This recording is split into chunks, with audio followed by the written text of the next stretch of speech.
So while waiting for the national anthem, we'll be inviting the following personalities to the high table. Um, First person will be calling Dr. Omotoyin. This place, man. Usher, please, where are you? Come and do your work.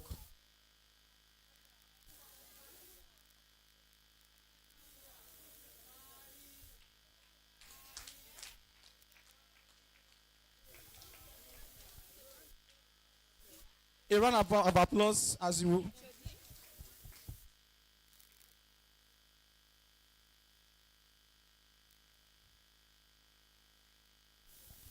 Thank you, ma. Second person is Mrs. Kainde Olanipekun. Sorry, she's not on seat. All right, the next person is Dr. Ogunleke.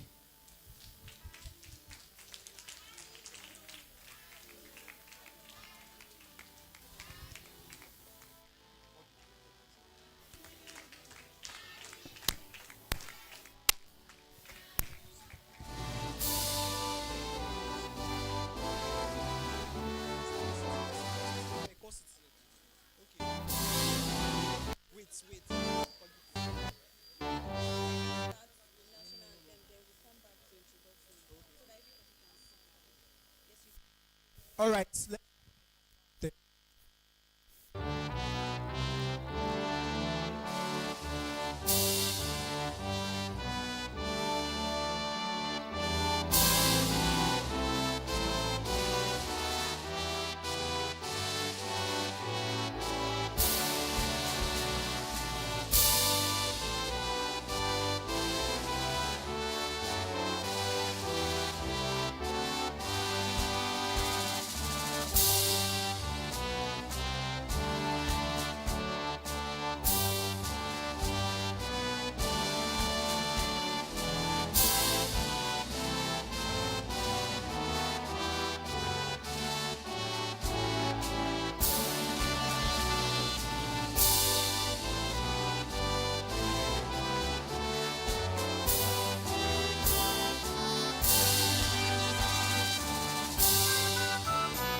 A round of applause, please.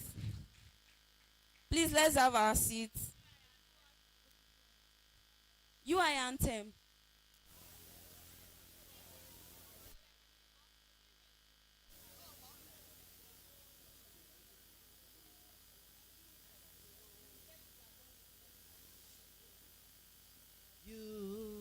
Unibadan fountain held, raised through man for a noble cause. Social justice, equal justice, greatness one with honest joy.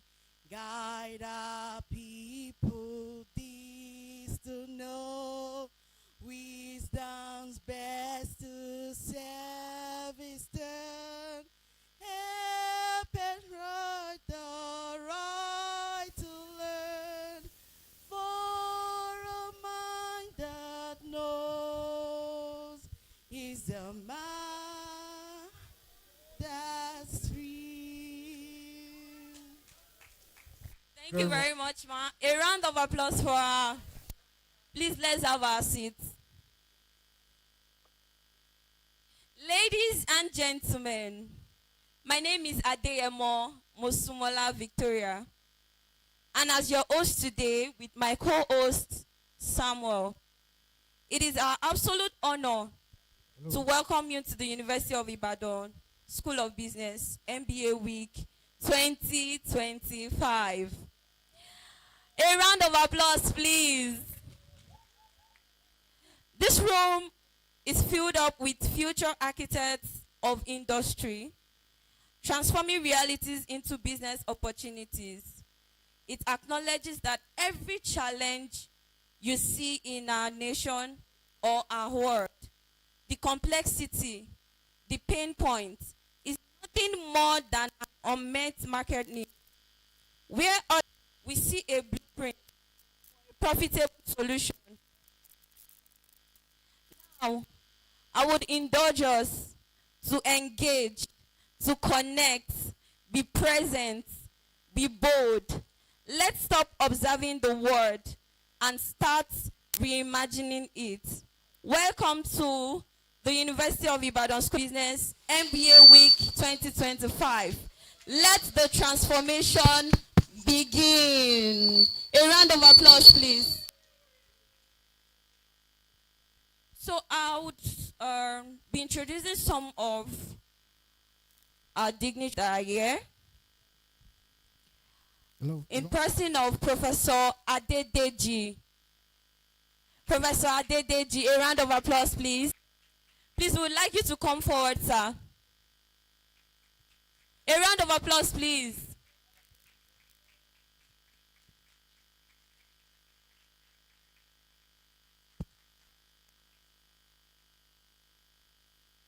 And I would also like to recognize all class governors. If you are here, just stand up to raise up your hands. Just wave your hands. All class governors, if you are here, you're welcome.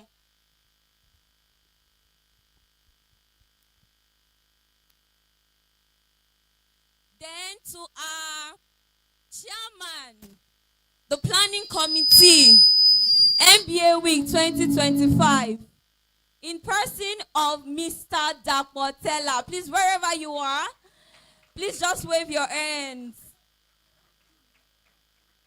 Thank you very much, sir. Thank you very much. Thank you very much. So I'll be calling on our HOD.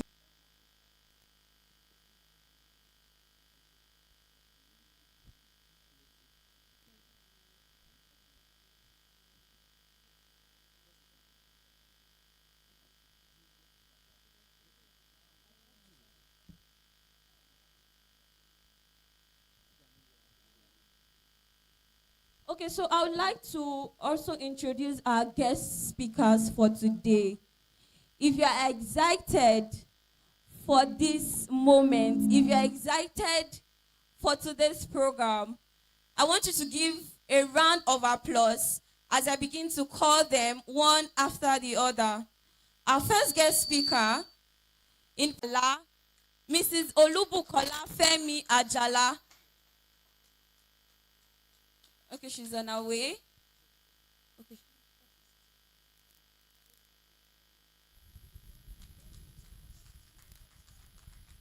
Please, a round of applause. We are not clapping. We are not clapping. You're welcome, ma.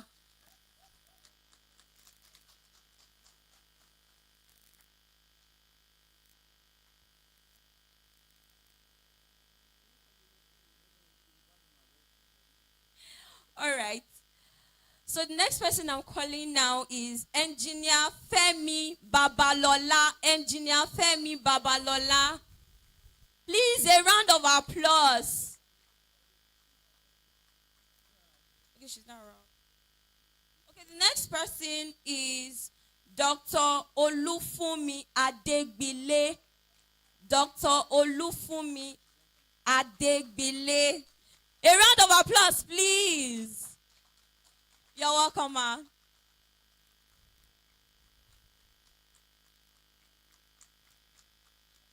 And our last speaker for today is Mrs. Yemisi Olabanji.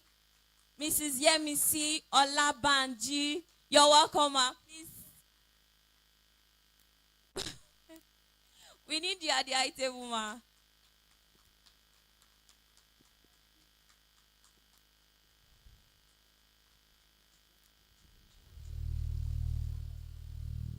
You're welcome, ma. We are not clapping. Are you excited to be here?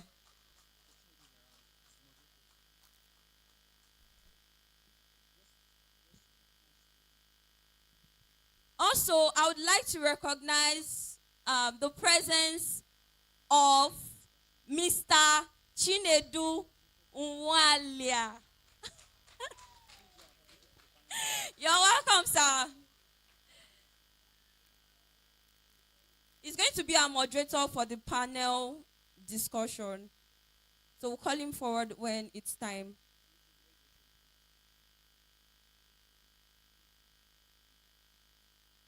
So, right about now, we are waiting for the HOD to give us the speech. HOD Ma.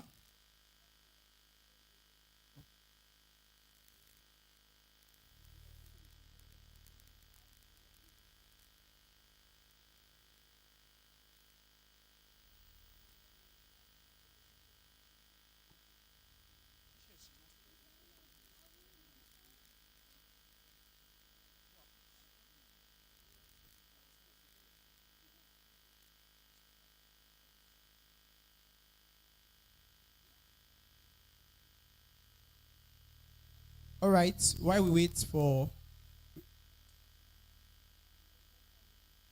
the rest of the guest speaker to arrive, I will try to indulge you in some activities.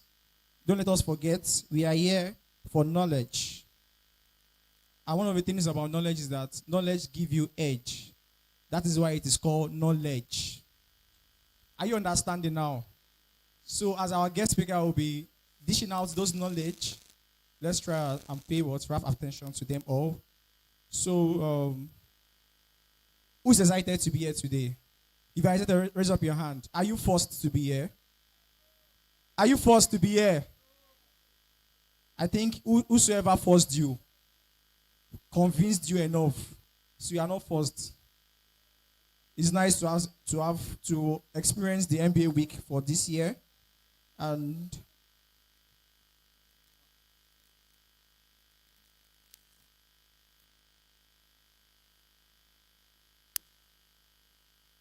right. So while we wait for the guest speakers to come on stage to dish out those knowledge, we'll engage ourselves in some activities, and I'm trying to engage my audience right now in some activity. So, in this school of business, we have different field of specialization, from marketing, where I am, HR, to accounting and finance, to EOM and agribusiness. So I want a representative from each of these fields to stand up. Let's do something nice now. A representative from each of these fields. If you don't stand up, I will pick you. I know all of you. I know most of you here. So if it's better you stand up voluntarily, or I'll be forced to pick you. Someone from EOM? Anybody from EOM here? Yeah. Selim, Entrepreneurship and Operations Management. Please step forward. Please, a round of applause for Selim, MBA 2 full-time. All right. Please, let's clap for him now to encourage him. Let's clap for him to encourage him. CEO, password, gadgets, everything, electronics. So we need someone from marketing now. Marketing. Uzo, where art thou? Uzo Amaka. Thou collect thee. Thou collect thee, where art thou?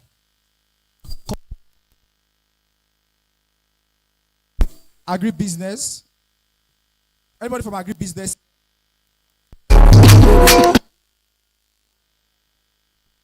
Caller, come outside. Caller, don't be shy. You are in school of business. In school of business, we don't mind our business. So HR. I see Anu, CEO, Olive Bread. You're on a call. Oh, yeah, beside you, Molade. Come out. Round of applause as you step out. Let's encourage them as they step out. Please, let's encourage them. Don't be shy.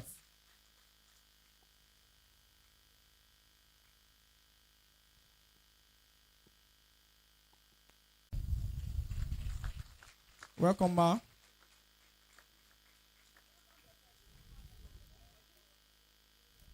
It's an honor to have you amongst us, ma.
Ladies and men, I think it's very important we apologize for the little delay we had in starting this program, and most especially the way we did not organize things properly, especially because of our first director of School of Business, our Professor Mrs.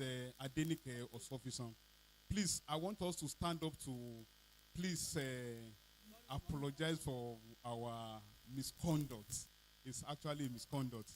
So, I'm very sorry, very much. We are very sorry, ma. We are very sorry, ma.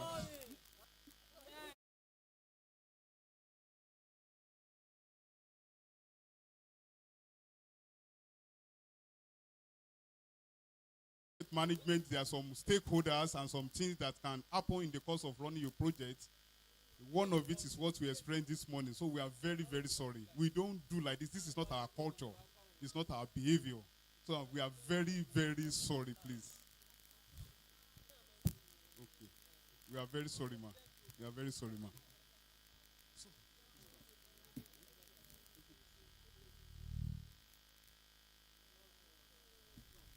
Yeah, sorry, ma. It's an honor to have you here, ma. Thank you, ma. So I'll call on our HOD in person of Dr. Mrs. Omitoyin Ashiyanbola. Please, a round of applause for our HOD. Is it morning? Good morning. Good morning, great students, CEOs, captains of industries. We have learned a lesson this morning. And sincerely yours, when it comes to breaching of protocols, it means a lot in management. And on to sincerely apologize again, Mom, we are sorry. Please forgive us. A smile from you will make a thank you, Mom. Thank you. We want to thank God. Oh, it's funny, eh? We want to thank God for this great opportunity. Our distinguished guests on the high table. We are going to be recognizing you one by one. The first person, Professor Adenike Osofisan, a trailblazer, director, University of Ibadan School of Business. She has a reason to be annoyed. If not for her personality and her doggedness, University of Ibadan School of Business will not exist today. She actually went through the muddy water. Grand. So, ma, we apologize again. Good morning, ma. You are welcome, ma. We are learning and we'll keep learning. Emma Binuma, thank you very much. Mrs. Olubukola Femi Ajala. Femi Babalola is coming. Dr. Olufumi Adegbile. Adegbile, ma. Mrs. Yemisi Olabanji. And all other protocols duly observed. I want to welcome.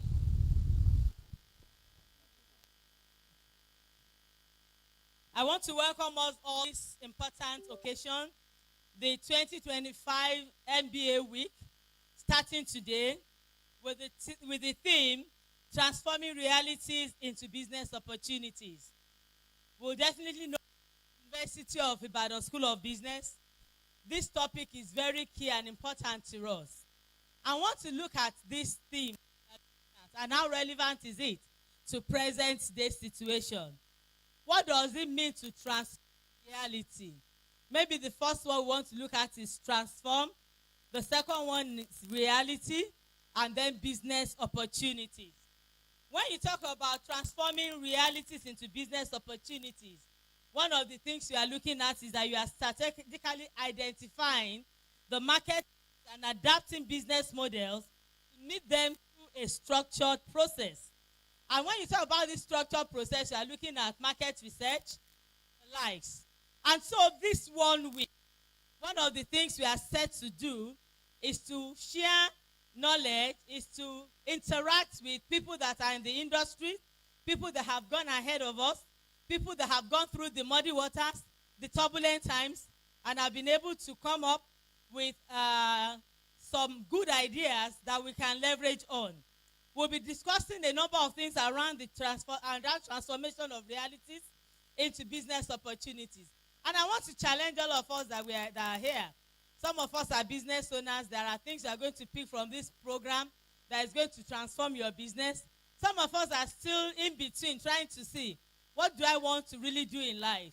Some of us are going to be picking new ideas here by the grace of God to make sure we get our businesses, our ideas, our enterprises to the next level. So I want us to sit back and learn. You know, it is best to stand on the shoulders of giants so that we don't reinvent the wheel. And this 1 week, I am set and I'm prepared to take the very best from this program and to learn from the people that we have invited. If you look at the CVs of the people that are here, they are no mean people at all. They are people of timber and caliber. Maybe we should say of Iroko, Tik also, which means they are people that matter in the society. Quiet achievers in their own areas. And I know that knowledge is not static, knowledge is dynamic. And we should be able to learn from them and get ourselves to the next level. Whether you are in business or you are in management or you are even an entrepreneur, this week means a lot. And today, being the starting point, is going to set the pace. And the people that are here are ready to set the pace. It's with Nsama. The people that are here are going to set the pace. And at the end of the day, you'll be glad it has not been a wasted opportunity, a wasted time. And I want you to begin to call your colleagues, your time they are here, so that we can share knowledge together. And on this note, I want to welcome all of us to 2025 MBA Week with the theme Transforming Realities into Business Opportunity. In the name of God the Father, the Son. Thank you. God bless you. Thank you, Ma, for those thoughtful words to us. Not to waste our time, we'll be calling on the MBA president in person of Dr. Lekan Uglowo to give a speech. Thank you very much. Before I give the speech, I would like to recognize the immediate past president of this association, our very own Mr. Ernest Eleka.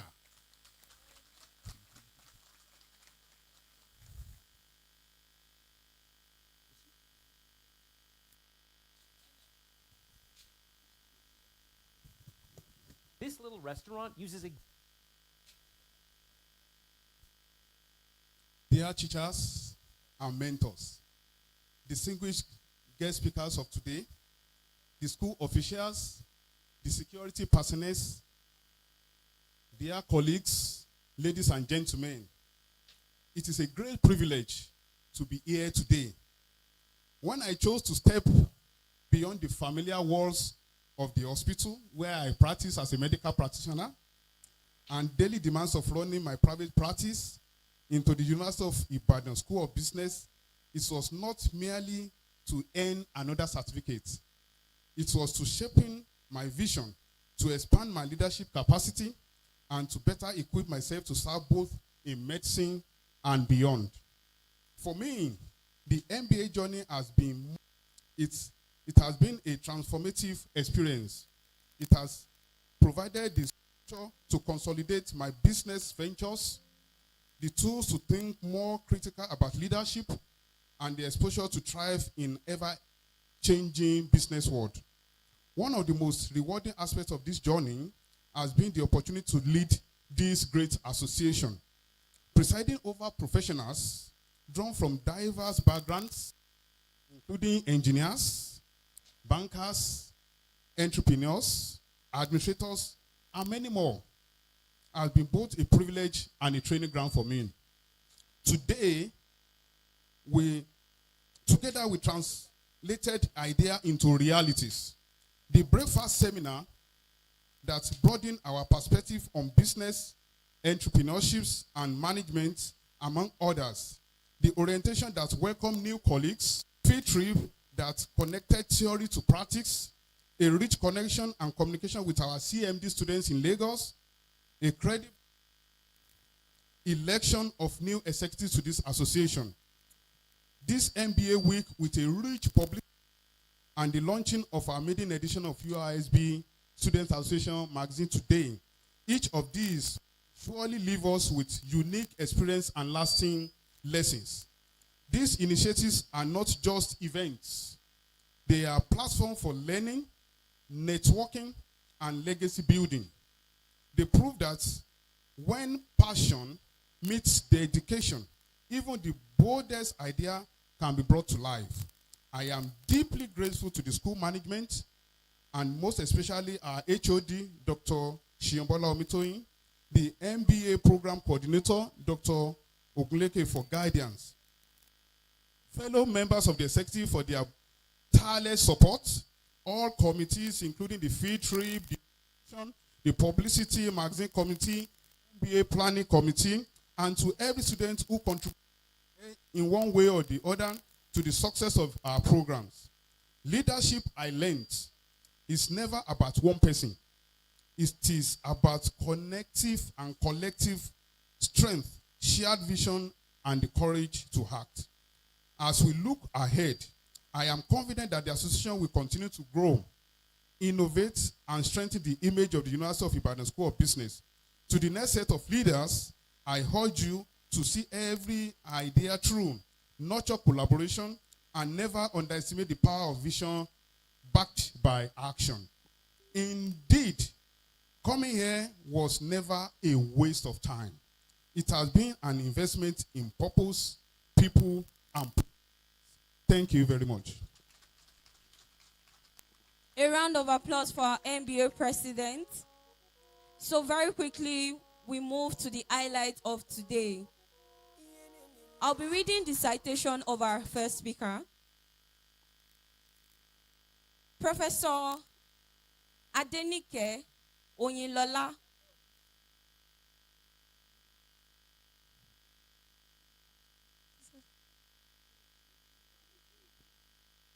I apologize for that, man. All right. Professor Adenike Oyinlola Osofison, or Shofison, is a pioneering Nigerian computer scientist and academic leader, renowned as the first African woman, a PhD in computer science, and the first to attain professorial rank in the field. Our academic journey began as a pioneer student in the Department of Computer Science at the University of Ife, now Obafemi Awolowo University, where she earned a BSc in Computer Science and Economics with on-class upper division honors. She furthered her studies with an MSc in Computer Science from Georgia Institute of Technology in 1979 and an MBA in Finance and Accounts from the University of Ibadan in 1993. Graduating with an unprecedented 9 distinctions. A landmark PhD in computer science from Obafemi Awolowo University. In 1889, cemented her as a trailblazer in the field. Launching her career in 1979 as a lecturer at the Polytechnic Ibadan, she ascended to the Dean of the Faculty of Science before joining the University of Ibadan in 1990, senior lecturer. Promoted to full professor in 2006, she served as acting head of the Department of Computer Science and as the foundation director of the University School of Business from 2012 to 2018. A prolific researcher in data mining, machine learning, and human-computer interaction, she has authored over 90 publications. She has supervised 20 PhD theses and more than 100 MSc dissertations, and presented at national and international conferences.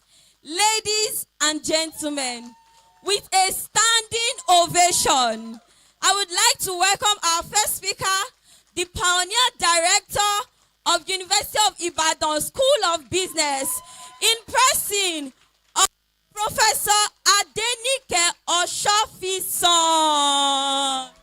A round of applause to you.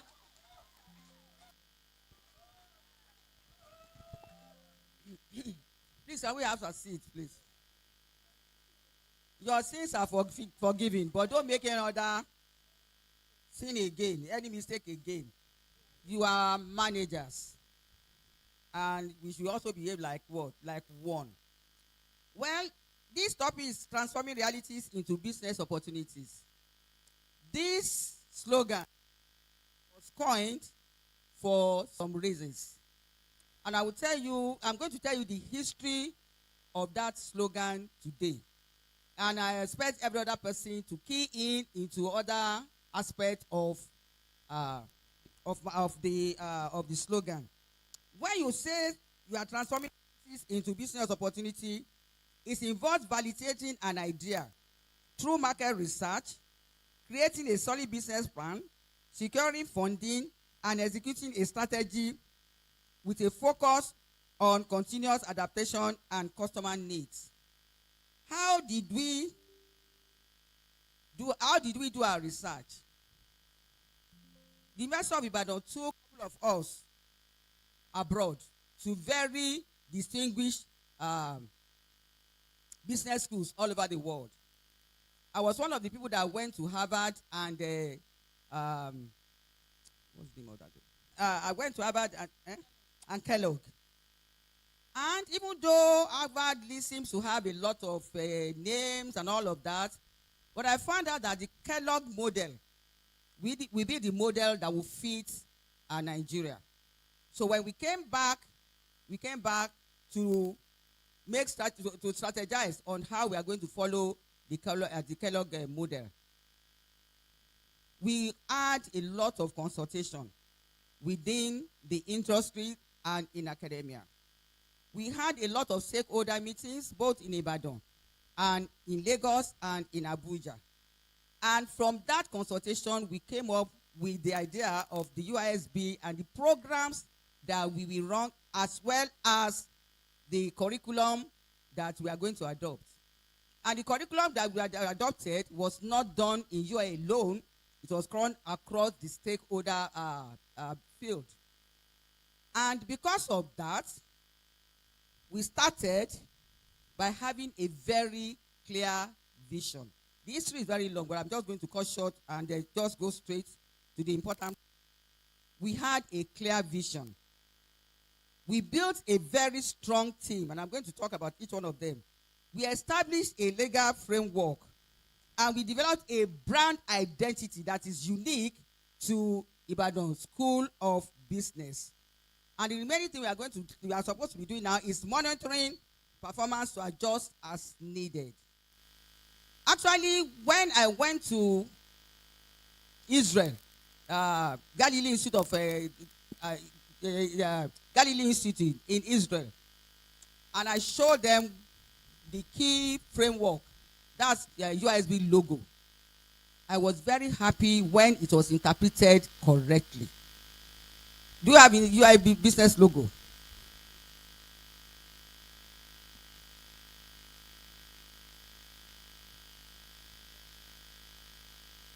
Oh, I know. It's inside the talk now.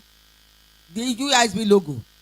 I have given it to her now, and she has copied the thing for you. Just copy the Uisb logo. In the Uisb logo. Okay, that's it.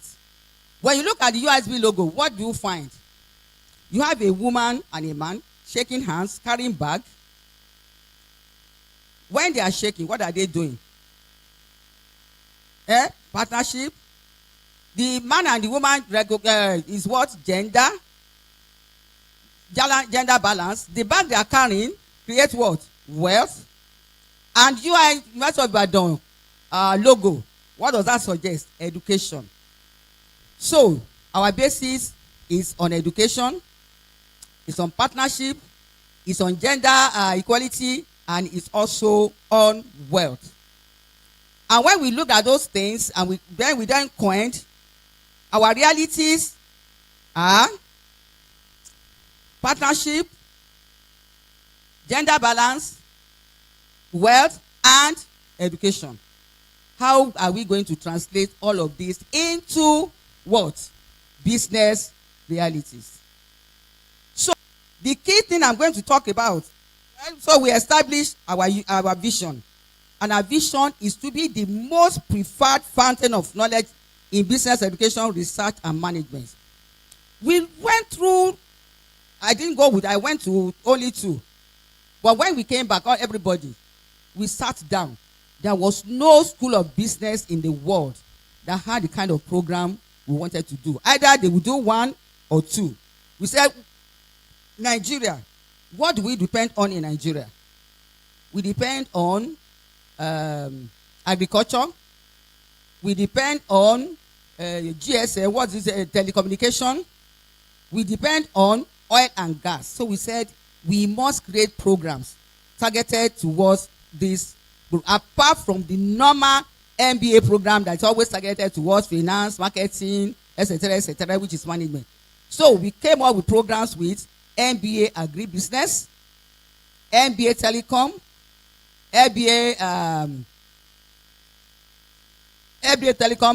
MBA oil and gas. Unfortunately, that one has not seen the light of day. HOD, I hope you are listening. Part of our program was to have MBA oil and gas. Then apart from the general MBA, marketing, entrepreneurship, etc.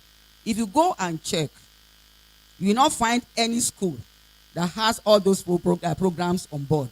We wanted to be unique.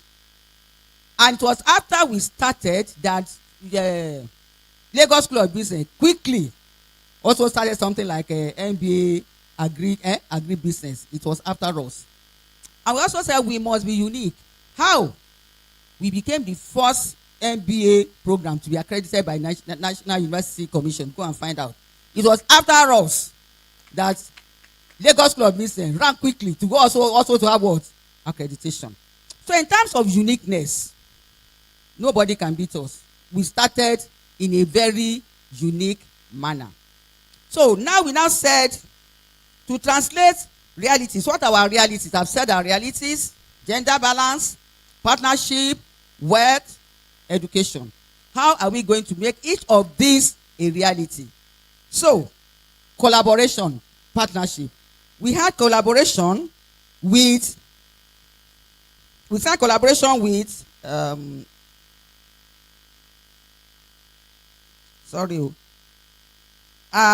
I've missed a lot of, we had collaboration with IITA Ibadan.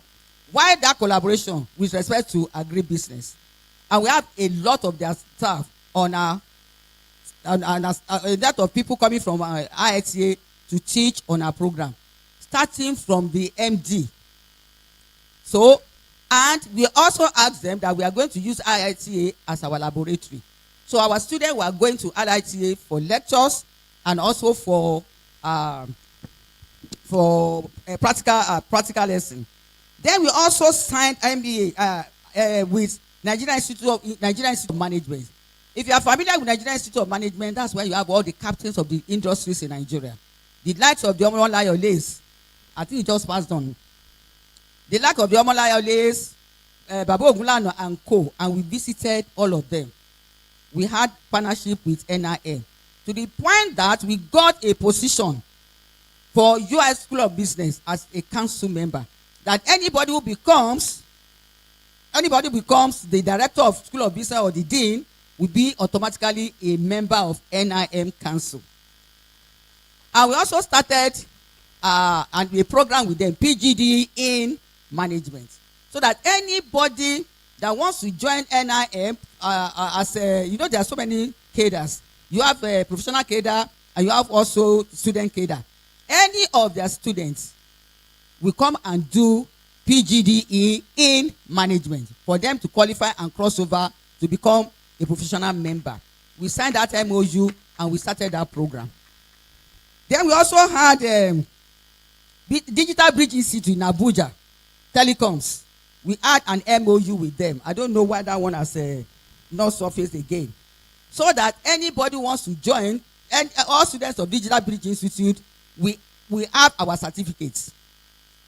We are not doing it, and I'll tell you why we are creating wealth through them. We also have an MBA with what's this school now? CMD in Lagos Expressway. So they are all students too. We, in one way or the other, will be our students. They will take lectures from us. They will take our degree. They are their students, though. They are the ones that enroll them. But at the end of the day, they will have the degree of University of Ibadan School of Business degree.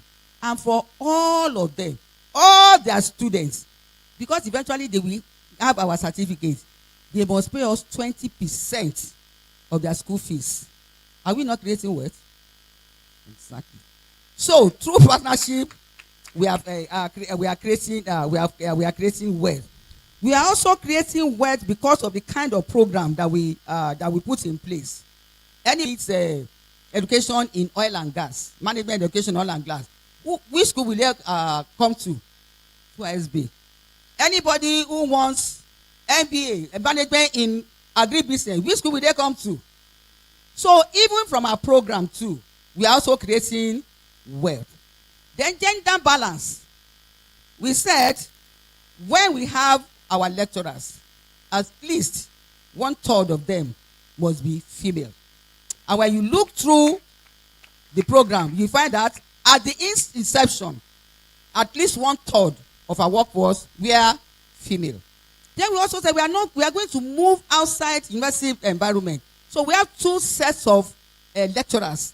One we call them academic associate lecturers, and another one we call clinical lecturers. When you come in as academic associate lecturer, you must have degree. So that one they must have degree. But the clinical lecturers, they do not have to have any degree. They must just be good in their area of expertise.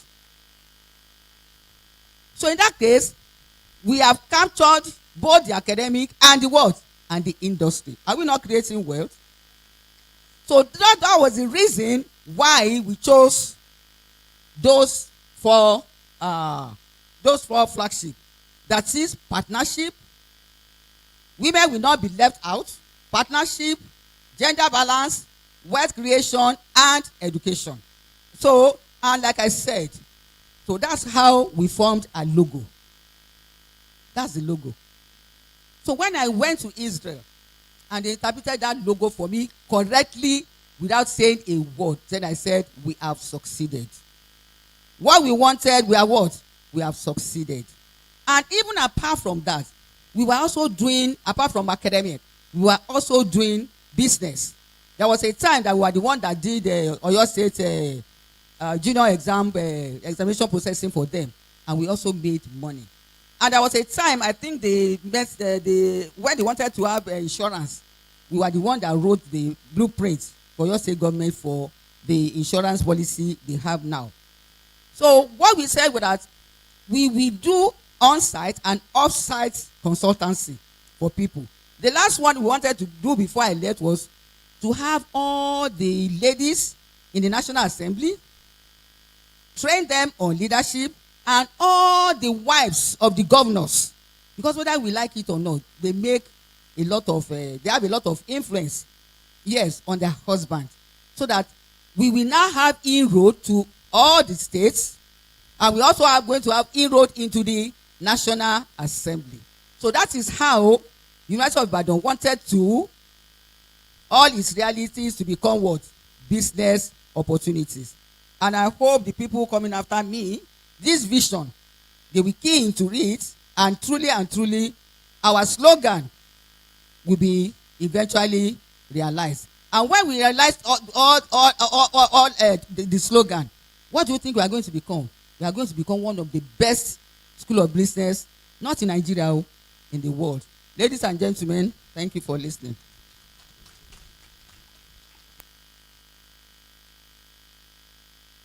Thank you very much. A round of applause for our pioneer director, Professor Adenike Oshofison. Please, a round of applause. What's going on? They should finish the program, and they can take it as they should finish the program, and they can take it as their own convenience. When we do that, so we are going to have a lot of people already working who can conveniently do a what? Do our program. And at the same time, we're also planning to have it online for students. And I bought some of the programs now where, like yesterday, I taught online. And I bought some of the programs now where, like yesterday, I taught online.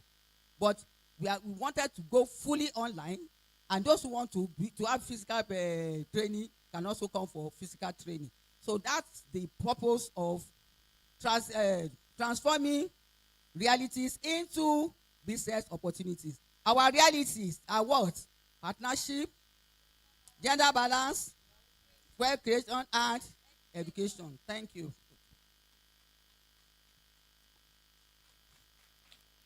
Thank you very much, Ma, for such wonderful speech.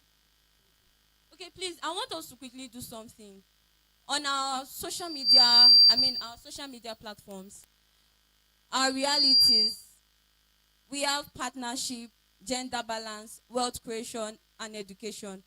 I want everyone to put it on their social media platform, WhatsApp, Instagram, Twitter, and then use the hashtag Uisb Mba Week 2025. Am I correct? All right, please, I want us to quickly do that now while we call on the second speaker. Thank you very much. So while we do that, welcome our second speaker in person of Mrs. Olubukola Femi Ajala.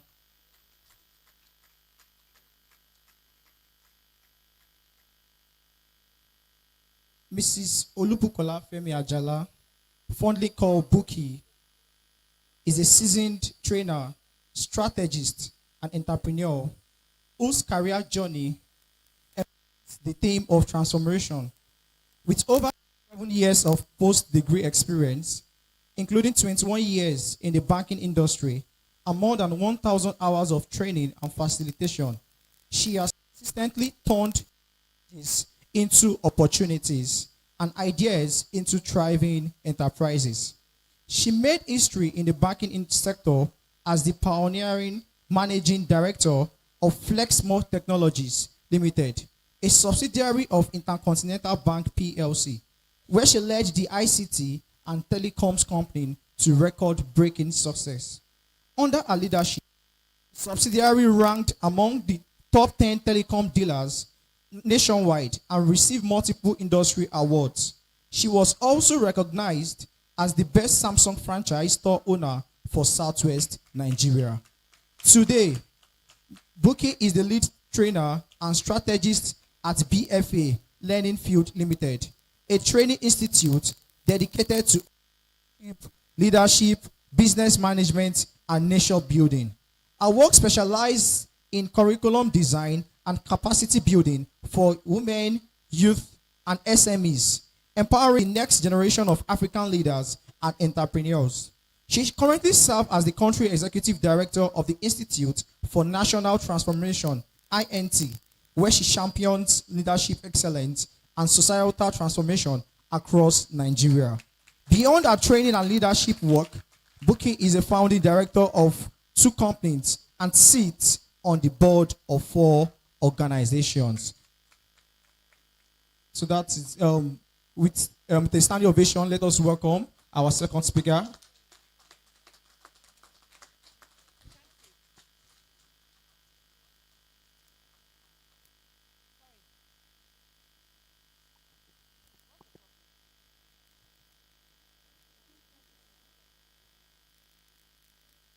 So while we're waiting for the second speaker, let's engage ourselves in the social media activity.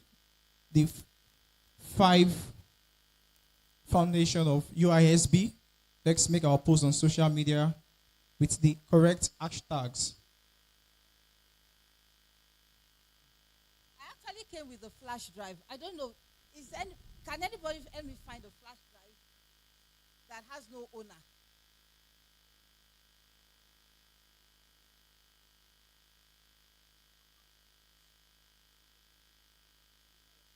Okay. Thank you.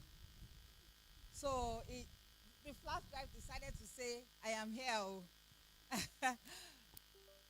So Prof, I celebrate you, man. Thank you so much. It's nice meeting you after such a very long time. I've heard of that name for years. Because when I was coming, I had to remember my days in UI. I did my BSc in UI, and I also did my master's in UI. BSc was 86, master's was 88. So I couldn't, I deserve some claps now. Abba. Or you are calculating how many years is that? But I'm happy to come back, to give my quarter to this. And I want to say something. The kind of presentation I'm going to have today, it's going to be a bit different. I was introduced as the country executive director for Institute for National Transformation, which means we don't talk, we act. We change mindsets. We change values. So I was very happy when Prof declared war on you. You understand? Because protocols are protocols. And honestly, if we must get it right in Nigeria, those are things that we must ensure we have. Standards, protocols, procedures. Those are the things that are creeping into us, and we do not know. When we don't do these things, what creeps into us is what? These challenges that I'm supposed to be talking about. But we can actually change it.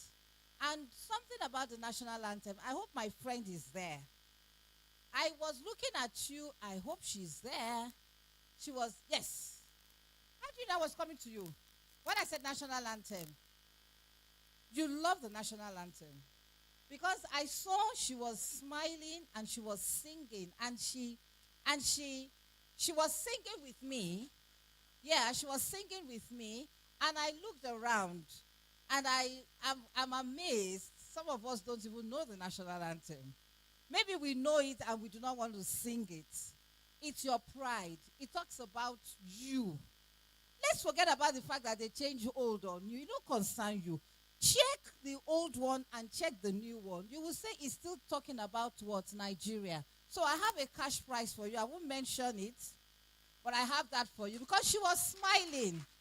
So it shows that she has internalized it, So thank you very much for doing Nigeria great. So I have 20 minutes. I think I'll spend 2 minutes. It's fine. Most of my slides are actually pictures. And that's why I said, I want you to go home with something. Prof has started very well. Thank you for telling us the history. Because at times when we don't know the history of things, we misbehave. Now I can be rest assured, when I want to talk about this, I have a history. I know what to say about this place. And honestly, thank you so much. Thank you so much for that. All right, so I want to start with this. This is the mother talking to a son. And the son, my topic, what they told me to come and say, is what? Overcoming challenges in small and medium scale enterprises in Nigeria.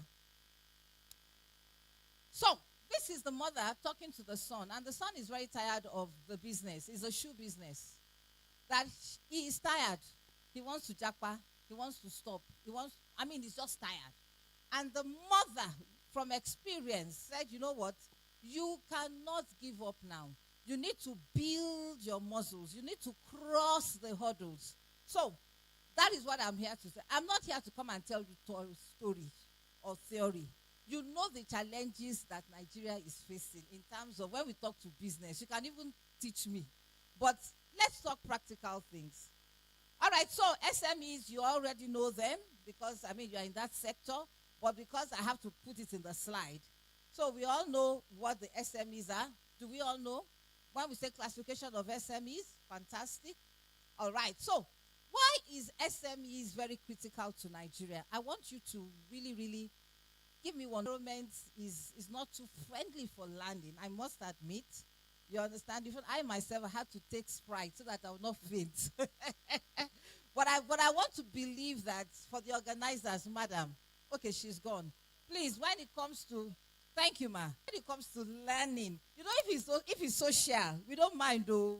We can be sweating, but we can be doing the party. But when it comes to learning, so that we can catch the thing, a little bit of friendliness, in terms of the environment. How many of you agree with me? How many of you agree with me? Thank you. But then we should have gone into the class. We will have crammed ourselves inside. All right, okay. So, SMEs make up 96% of businesses in Nigeria. You can see why we have to talk this matter. Then, contribution to GDP. Because you are business people, you already know this. It contributes close to 46 to 48. Some will even say 50%. So, you can see this. Right? Yeah, employment.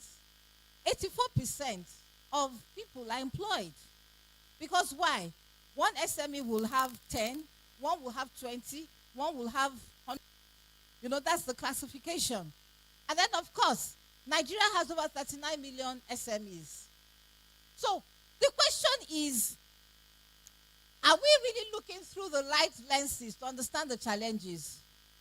Because if we are really looking at it, and I'm talking about you, I'm talking about government, I'm talking about myself.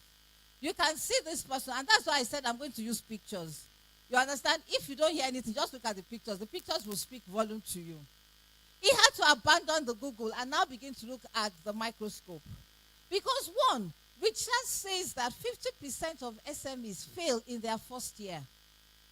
And then, of course, it also now says that 95% don't even cross their 5-year anniversary. And that is my own pain point. That is why I said, you know what? Even after I left banking after 21 years, I started my businesses with all the big, I headed subsidiary, I did that. By the time it comes to, businesses, after 3 years of my business, it failed. And it was just because of decision making. And that brought me to say, hold on. With all my 21 years in banking, I have been appraising. Something is wrong somewhere. And then I had to stop. Then I had to train myself on entrepreneurship. So after training myself, I said, okay, it's not just for my businesses, but I will also use this to talk. Right now, if you want to start a business and you tell me, the first thing I will say is that don't waste your money. Go to a business school, no matter how it is. Please, can you give some claps to yourself? All right, so then let us also look at it from another critical angle. And this is where you come in. Where you come in. Female-owned firms. From statistics, 39% of businesses are owned by women. Are we not supposed to be looking at women now? And you can now see why a lot of people are saying, oh yeah, women, there is money for you here. There is business for you here. There is this here. There is this here. And of course, we're even talking about affirmation, isn't it? Right? Because we have something to offer on the table. Then, of course, it talks about the age. The median age in Nigeria is 17. Some say 18. You must have heard that they say 70% of the population are what? Under what? Under 30. So that's something that if we are not looking at the youth, right, and we're talking about the challenges of SME, something is wrong with us. We need to be looking at the appropriate places, because this is what will drive us to overcome the challenges. So for some of us that are over, I celebrated my 60th birthday last year by God's grace. Thank you. So you can look at it. We are less than 3% of the population. So the population is in the youth. And that's why a government must begin to look at the youth. What will make the youth thrive? And thankfully, most of all the youth, they want to have businesses. So what will make them thrive?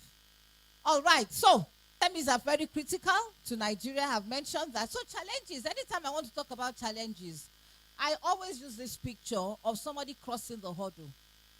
And the reason why I use it is for you to understand, to put it in your pictorial form. When we talk about overcoming, what are we overcoming?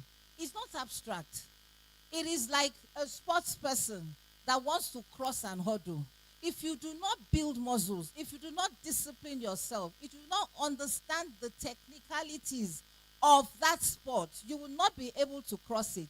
Or look at this man that has a wall in front of him. He's looking at the wall. It's a challenge. Is there a way for him to do it? Is there a way for him to do it? I need you people to say that. There is. There is. Is that not a ladder? Are there not other ways of putting boxes together and climbing? There are many ways. But most of you are quick to tell me, no way. So common challenges which you know, I'm not going to give you details about this, because I'm supposed to come and say, how do we overcome them? But we need to know access to finance, business capacity and skills, poor infrastructure and power supply, security and microeconomical instability. We talk about high operating costs, you all know that. Regulatory and compliance, we talk about the lack of market access and competitiveness. We talk about technology adoption gaps. Then the mindset. It's a big challenge and most of us do not know. And it just occurred here. I said, is there ways of this man climbing the wall? Most of you said, no. It is a mindset. And that's why I am here today, to change your mindset. That's all we do at the Institute of National Transformation. We change mindsets and perceptions. All right, so the mindset I'm talking of today now, we talk about survival to strategy, informal to formal recording, bookkeeping and all that. I also mentor a lot of youths. And the first thing I always say is that, let me have your book. They will tell me they don't have books. Where do you record? Some will say in their head. Some will say in their pieces of paper. And I said, you are not ready for business. You are not just ready for business. All right. So from solo to ecosystem, some will say, oh, I want to do it on my own. And I'm saying that, are there not areas of partnership? And Madam mentioned it, collaboration and partnership. It is the way to go. I'm telling you. I'm not saying you your own, but if you must go really far, look for life together. And then, of course, cultural, religion. I'm a believer. But please, at times we hide under religion and we make religion like a bondage.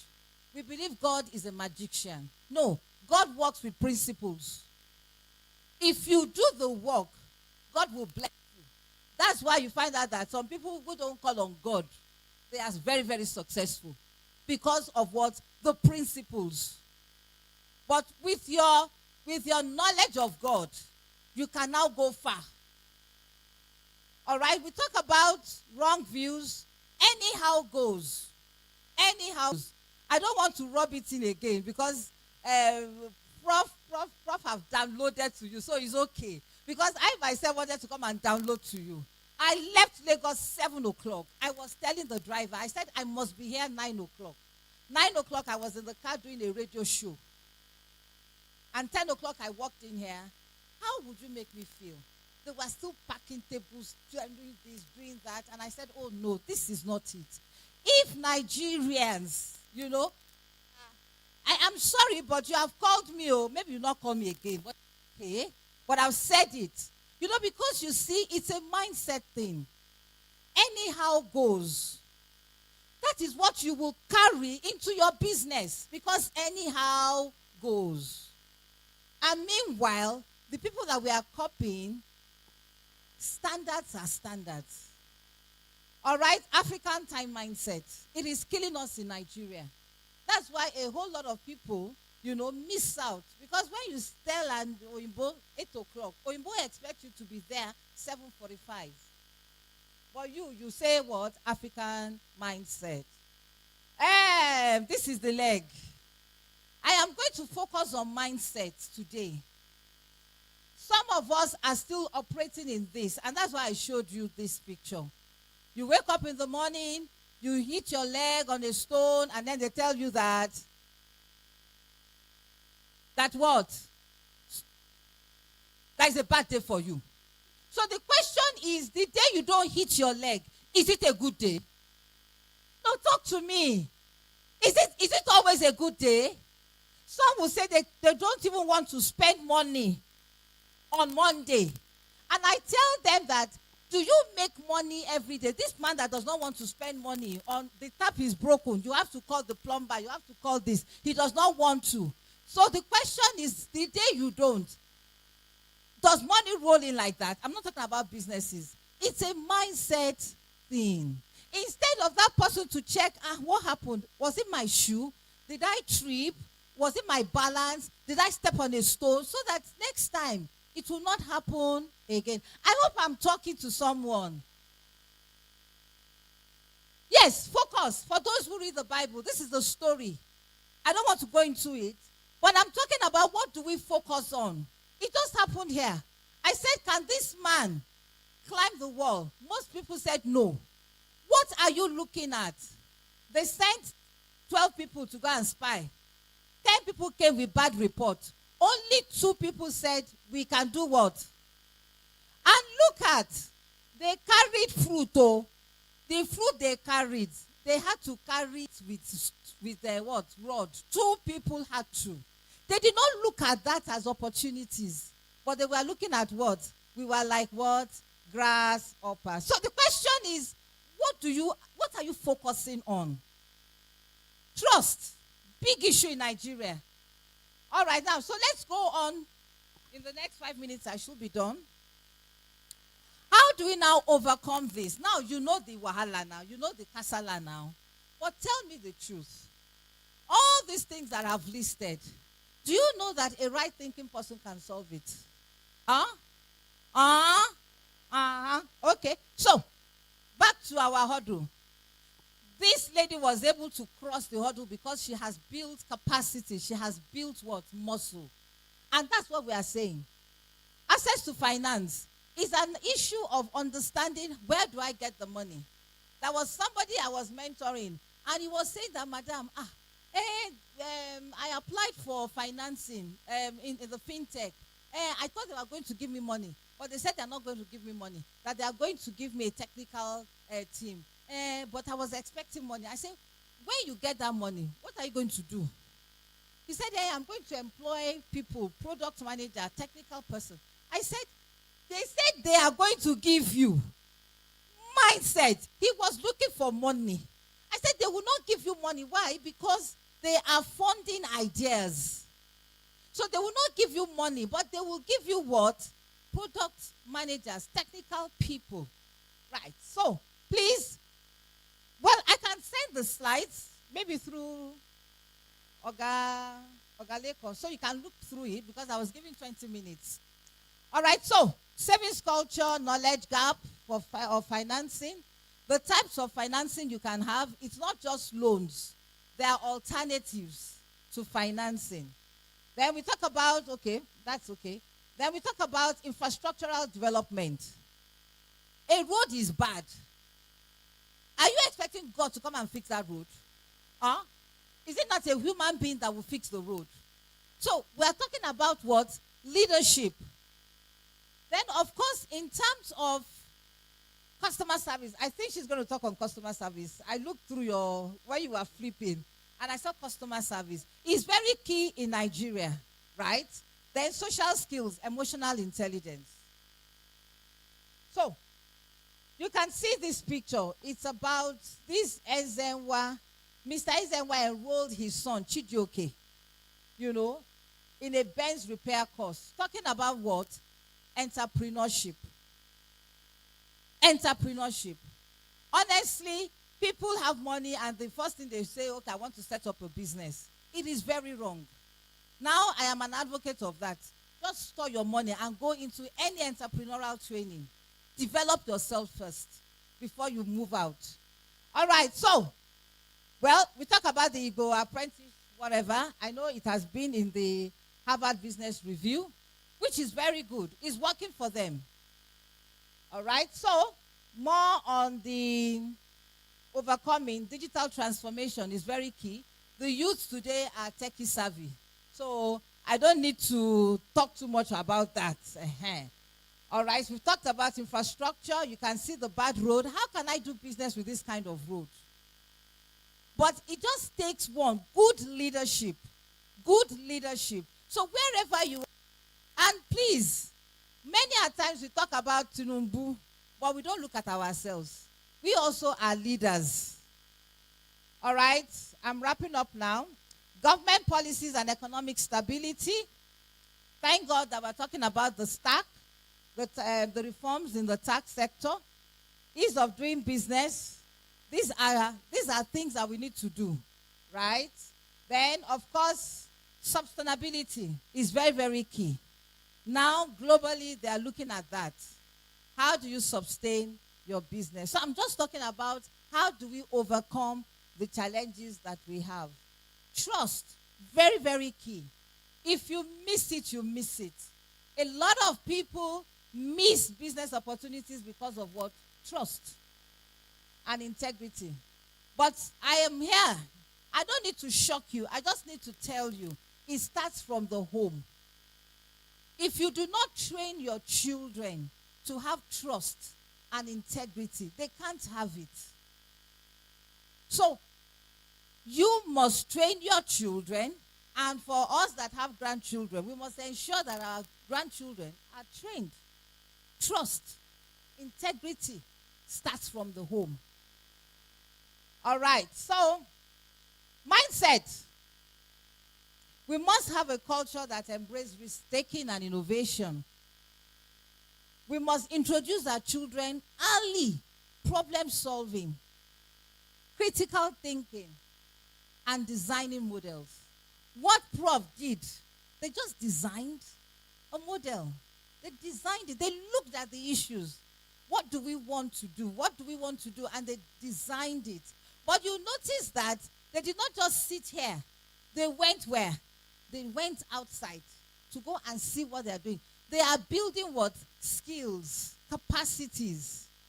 All right, then discipline, culture for time, very key, and excellence always. Anything we want to do, there must be excellence in all we do. So please, I want you to point one finger at me. I think this is my last slide. Please point one finger at me. My mindset is okay. Point one finger at me. Alele, point. Now let me see. Prof, you're not pointing one finger at me. Ah! Okay, so how many fingers are pointing back at you? It's not 4. Check. They always say 4. I don't know why. It's 3. Thank you. What that tells you, if you are pointing one to the government, you are pointing one to Madam, you are pointing one to Oga, 3 times 3 is you. Times 3 is you. So the question is, what are you doing? What problem are you solving? Yes, you are here, business school. You should be solving what? A problem. The wife of our DG will always say, when you were coming from heaven, irrespective of your faith, God had put a problem on your name, that when you get to planet Earth, you must solve it. I'm sure if I ask God, I'm sure God will tell me that when I was sending Prof to planet Earth, she was to what? Be the director, first director. You understand? You have a problem. There's a name attached to a problem. And that problem, before you die, you must look for it and solve it. So thank you very much. Thank you very much. Thank you very much for that wonderful note. As a student in this school, one of the many things I've learned is that a business idea, there's a difference between business idea and business opportunity. And as an entrepreneur, we are meant to provide solutions to problem. And in providing solutions to problem, make sure there are opportunities we can maximize. As an entrepreneur, we are there to make what? Money. We are not a philanthropist. It's philanthropists that provide solutions to problem without making money. So as an entrepreneur, in that your business idea, make sure that there is an opportunity there. Thank you, Ma, for digging deep into that and about the mindset shift. Because as an entrepreneur, one of the things I've learned is that your mindset matters a lot. It will determine how far you will go and how you are going to limit yourself to certain things. So thank you very, very much, Ma, for that speech. A round of applause for our speaker. So very quickly, we move to the third speaker. In person of Dr. Olufumi Adegbile. A round of applause. Can you rise up, ma?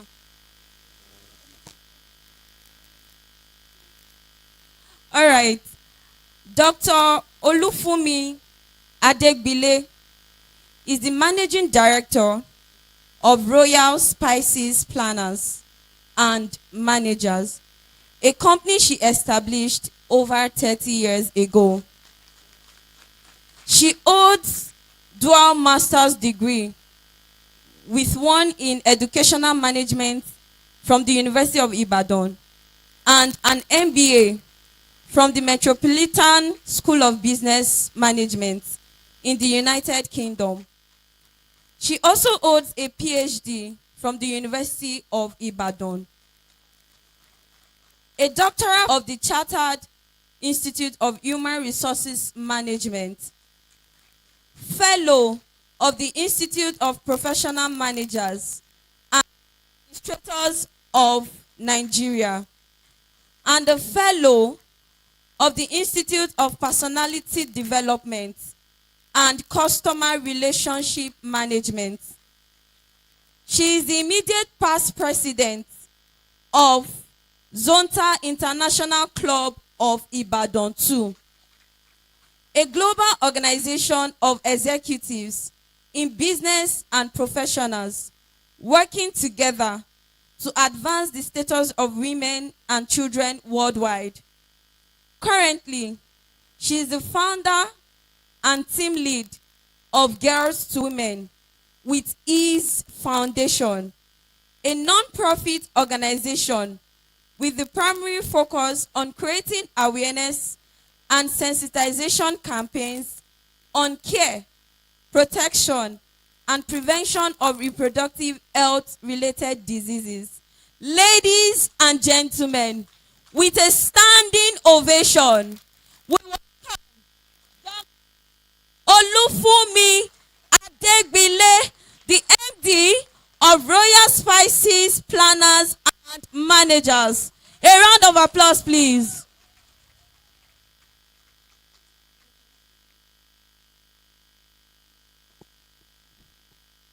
You will handle that.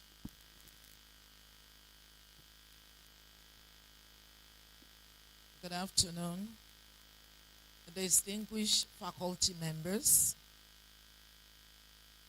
especially my beloved role model. I love the way she's been standing for gender balance. I've been watching that for years. So secretly, I just follow her. because I'm gender sensitive. And I thank you for the work you have done so far. Extending that hand, that as you're stepping up, women too, particularly African women, are stepping up. Can we put our hands together for her? Organizers of the MBA week, my fellow professionals, dear students, ladies and gentlemen, I am delighted. I have not learned the act of combining several things to be done at the same time. So you have to control that. You don't have a lectern here. I can't be holding this and be controlling that. Okay. So I will just talk to my paper and you follow. I'm delighted to be with you today at this year's MBA's week. First, let me congratulate the MBA Students Association on organizing this remarkable program. I'm sure you won't be too tired to yourselves. I didn't say clap for me. Clap for yourself. And even more on the launch of the maiden edition of the magazine. This is not just a publication. It is a statement that the University of Ibadan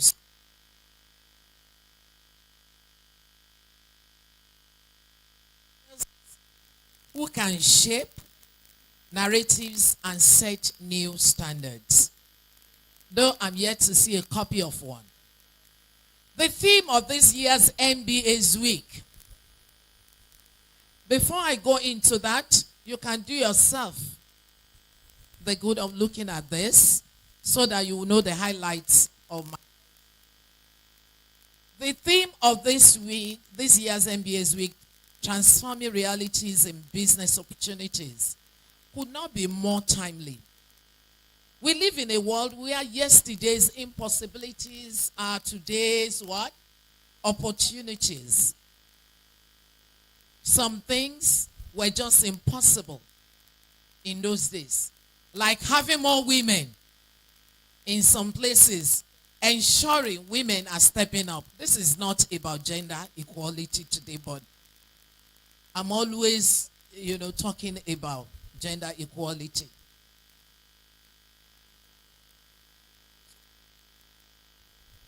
And where businesses, we live in a world where yesterday's impossibilities are today's opportunities.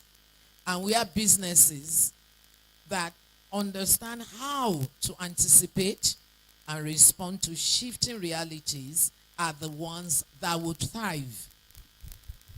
Within that broad theme, I have been asked to speak on customer service excellence in catering. Out of First Bank of Nigeria in 1991, that's 34 years ago. Into catering, it was like, what kind of thing is this? At first glance, this may be industry specific.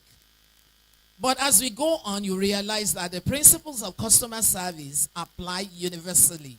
Whether you are in banking, technology, healthcare, or indeed hospitality. Now, let's begin by considering how much the business environment has changed. Today, the customer is more informed thanks to the internet and social media. The customer is more connected with instant access to reviews and feedback platforms. The customer demanding because global standards have raised expectations everywhere. For the catering and hospitality industry, this reality means that good food is not just enough. Customers expect not just a meal, but an experience. They expect reliability, empathy, flexibility, and excellence at every touch point. I hope we are following. Can you please take all that? You are not following my paper. If you follow, you will know where. I said we have involved, so we have left that page. Okay? Now, what service matters in catering? Let me just illustrate with a story. I have so much story. Only have 20 minutes. So I'll give you one. A few years ago, a lady attended a wedding in Lagos. The food by all accounts was delicious, but the servers were rude. The service was slow, and some tables were ignored until the end. The experience left a bitter taste. Today, when this lady recalls that wedding, she doesn't remember the tasty jollof rice or the grilled fish. She remembers the frustration of being what? On the other hand, consider another event, a corporate luncheon, where the food was modest but well presented. The staff greeted guests warmly, served with a smile, and even remembered special dietary requests. Guests left with feeling valued. That caterer earned referrals for months after the event. Now, what lesson do we learn from it? Here is simple. People may forget what they ate, but they will never forget how they were. People may forget what they ate, but they will never forget how they were treated. Now let's quickly look at pillars of customer service. I added excellence in catering. Apply this to your own line of business. I've told you, yesterday challenges, yesterday impossibilities, yesterday problems, can be turned into what? Opportunities today. I saw a lot of problems. That's why I had to walk out of First Bank. And I'll quickly tell you, if it won't take much of your time. What did I see? I hate kitchen till today. I don't like the smell of the kitchen. But what did I see? Years before 91, you go to parties in Nigeria, I'll paint the picture. More particularly in Ibadan. I've always been an Ibadan girl. They set up a table for you. Some of you, maybe you were not even born then, but I know some have been born. You don't have clean chairs like this. You have iron tables. You have iron tables with rusty iron chairs. Good caterers will bring their table covers and they come in checks. And each time I go to such parties, I will cringe. And I will say, why would they be using school uniforms to cover tables? And the table covers are never exact or longer than the tables. The table covers, you still be seeing the rusty. Then they bring in the food. So I'm trying to let you see opportunities around you that you're thinking they are problems. You must be able to turn them, into opportunities. They heap the jollof rice. I don't know whether they still do that. Then they cut the meat. It's like they don't ever want you to eat them. They are so big, bony meat on top of the heaped jollof rice. And they will now throw spoon inside the plate. I never get to use such spoon in my home. Even, when I was growing up. They call it, pardon me, in Yoruba, something sono. I'll still get the name. That you don't ever need to look for it. Okay? Now the plate itself, they will have used something, I don't know what they use in putting names of the owner inside the plate. You will see the dots in blackish, to identify the plate. The plates will come in very wet. The spoon, they throw inside. How do you use spoon to eat grain? I don't get it.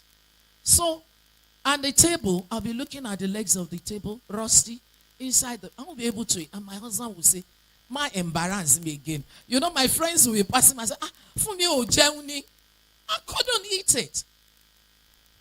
So I remember the sayings of my mother when we're growing up.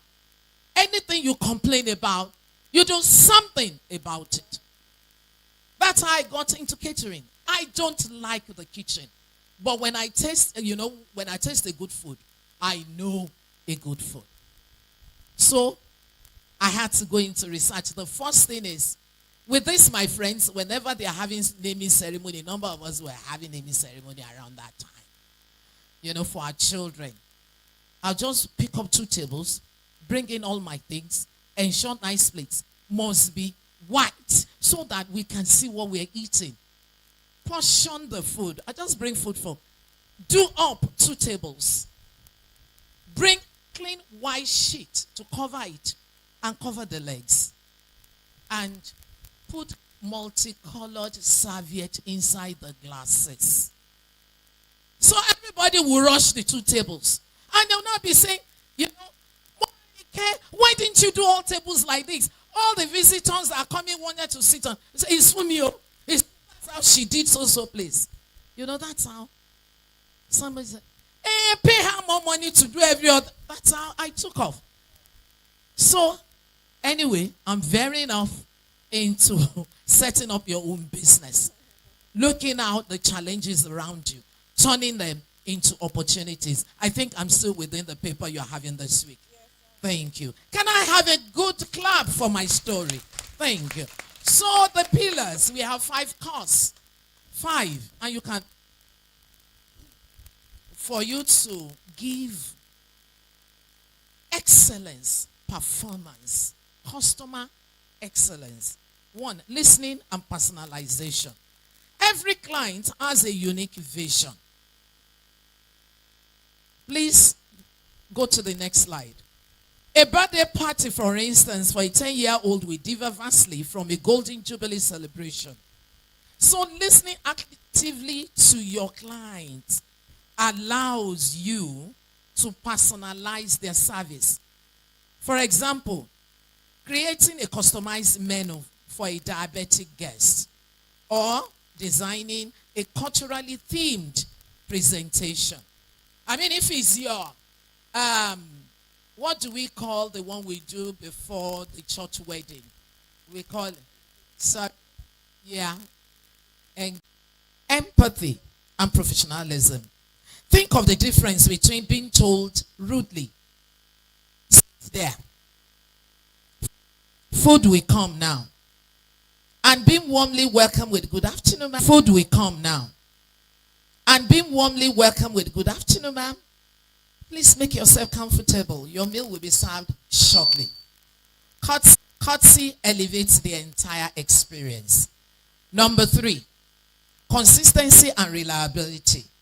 A caterer who dazzles today but disappoints tomorrow will not last. Reliability builds trust.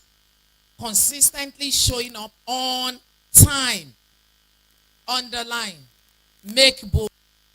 Time. On time. For any kind of business. Show up on. Delivering the agreed menu. Delivering the agreed content. Just take it like that. And maintaining quality standards are what turn first-time clients into lifelong advocates. For instance, I'm glad to say that Professor Oshofisa had been my client from way back. No, I would say client of Royal Spices from way back. She's always calling, I hope you are in the country. Next year, also date, so book out. No, I will make it open. So what am I trying to say? Kilo coin. You think I'll invite you to somebody else's event? I won't. So she has been turned into a lifelong, it's been turned into a lifelong advocate because she's been satisfied over and over. Number 4, problem solving flexibility. Events are unpredictable. Guests may increase at the last minute. Power may fail. Traffic may delay deliveries. Excellence in service is proven not by absence of problems, but how swiftly and gracefully they are resolved. Number 5. Can you please turn one of the fans to me? Thank you. Creating memorable experiences. Beyond the food, small thoughtful gestures can create lasting memories. A personalized thank you note, a complimentary dessert, or simply following up after the event with appreciation can transform us into brand ambassadors. These touches cost little but deliver immense value. Now, let us connect this to our theme, transforming realities in business opportunities, even though I've touched on it. When a client complains about poor service, the reality is unpleasant, but the opportunity lies in turning that complaint into a moment of recovery. We can deepen loyalty. When a small birthday job is executed with excellence, it can transform into referrals, weddings, and beyond. When competitors cut corners, the opportunity is to stand out by offering consistent quality and premium service. In essence, customer service excellence transforms everyday interactions into opportunities for growth. Let's look at broader lessons for all businesses. While I've spoken largely from the catering industry, the principles apply across sectors. Whether you are in banking, I've mentioned that. Tech, your customers want to feel valued, respected, and listened to. Now let's look at these closing thoughts. In closing, as a future leaders in business, you will soon be making decisions that affect teams, organizations, and industries. Always remember, business is not about products or profits alone. Business is always much more about people. People. Customer service excellence is not a one-time act. It is a mindset. Please underline.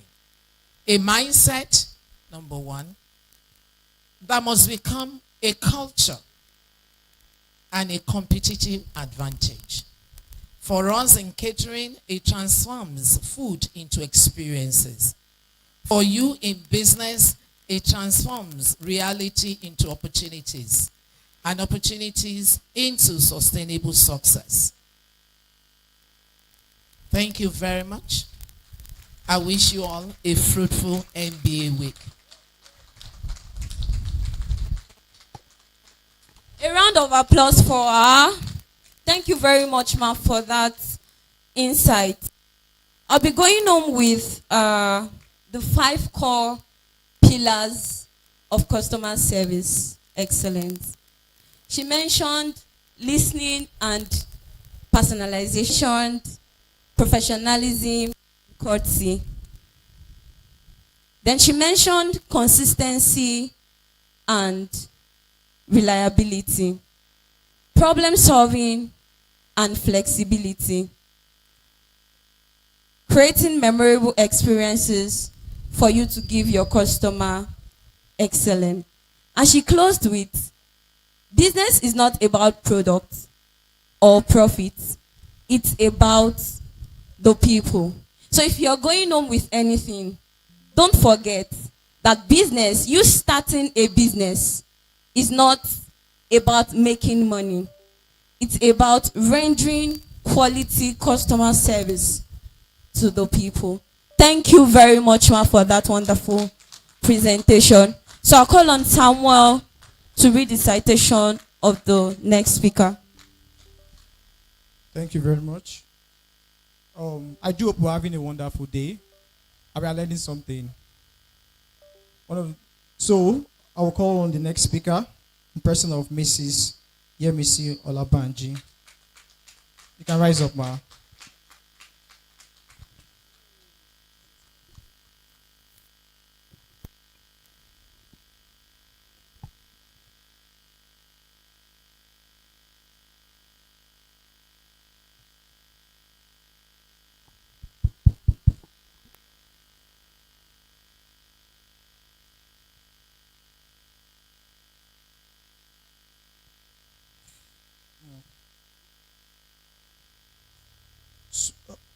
Mr. Mrs. Yemisi Olabanji. Mrs. Yemisi Olabanji. Sorry for that. Oh. Mr. Yemisi Olabanji, Mrs. Yemisi Olabanji was birthed on 21st of August, 1965. She had a primary school in Our Lady of Fatima School, Surulere, Lagos, in the year 1971 to 1976. She had a secondary school in Lagos City College, Sabo Yaba, in the year 1977, and had a higher school certificate at Methodist Girls High School, Alagomeji, Yaba, Lagos, the year 1984 to 1986. She had a HND higher national diploma in Ogun State Polytechnic, Abeokuta, 1986 to 1991, and did her NYSC 1992. She had a postgraduate diploma in education, that's PGDE, at Ahmadu Bello University, Zaria, in the year 2005-2006. She's fully registered as a teacher by Teacher Council of Nigeria, 2010, and she had a National Hotel and Tourism Training Institute, NHTTI certificate in bakery and pastry production in the year 2012. She had a food safety in catering from Chartered Institute of Environmental Health, United Kingdom, certificate in the art of baking, United Kingdom, 2013. Also, she also had a wilting method of baking course 123 at Gracious School of Baking, United Kingdom, 2013. She had a BEd Education and Administration, Masters in Education from National Open University, now Ibadan, 2015. She had a basic leadership certificate, CEO Masterclass by Springtime Leadership Consult, Abuja, 2018. And she is happily married to Major General S.O. Olabanji, and the union is blessed with two God's heritage. Also, she's the CEO of Rejoice Place International Investment. With a standing ovation, let's welcome our speaker, Mrs. Yemisi Olabanji.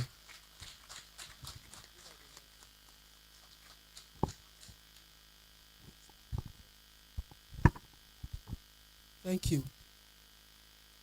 A very good afternoon to us all. And I'm sure we have been enjoying the MBA week from all that we have heard from our mommies that are here seated.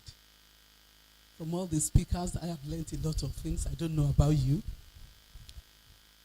I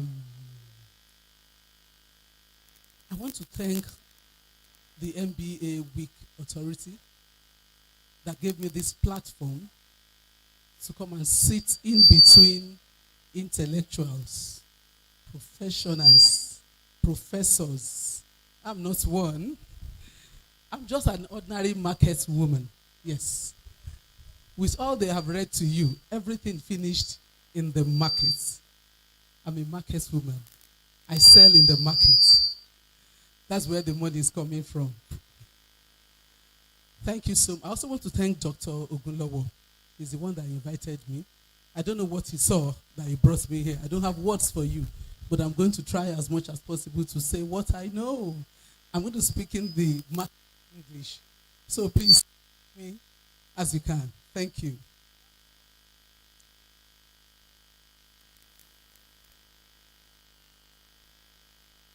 Before I go to my topic, like you heard, my name is Yemisi Elizabeth Olabanji, CEO Rejoice Place International, CEO Ajoke Dominion Services.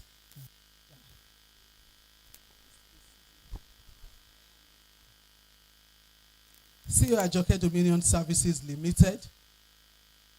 By the grace of God, I have been in the retail business for decades. Though my business cut across retail and wholesales. Let me say it has been a smooth ride.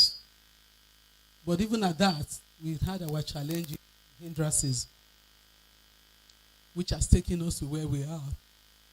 Despite all the challenges, we are still in business and we are making money. By the grace of God, we are making money. The business started so small with a one shop in Bodija. But now, to the glory of God, I think I have about 7 shops that battered Ajoke Dominion Services. I have about 7 shops in Bodija that battered Ajoke Dominion Services before I went to supermarkets. When I graduated from the Polytechnic, the only job I did was at CSS bookshops. I know so many of us know CSS bookshop. CSS bookshops. I served there for years as a sales executive. And in the course of that job, I learned shoplifting. I learned a lot of things about shoplifting, challenges of shoplifting, solution to the challenges, which I'm going to be sharing with us this afternoon.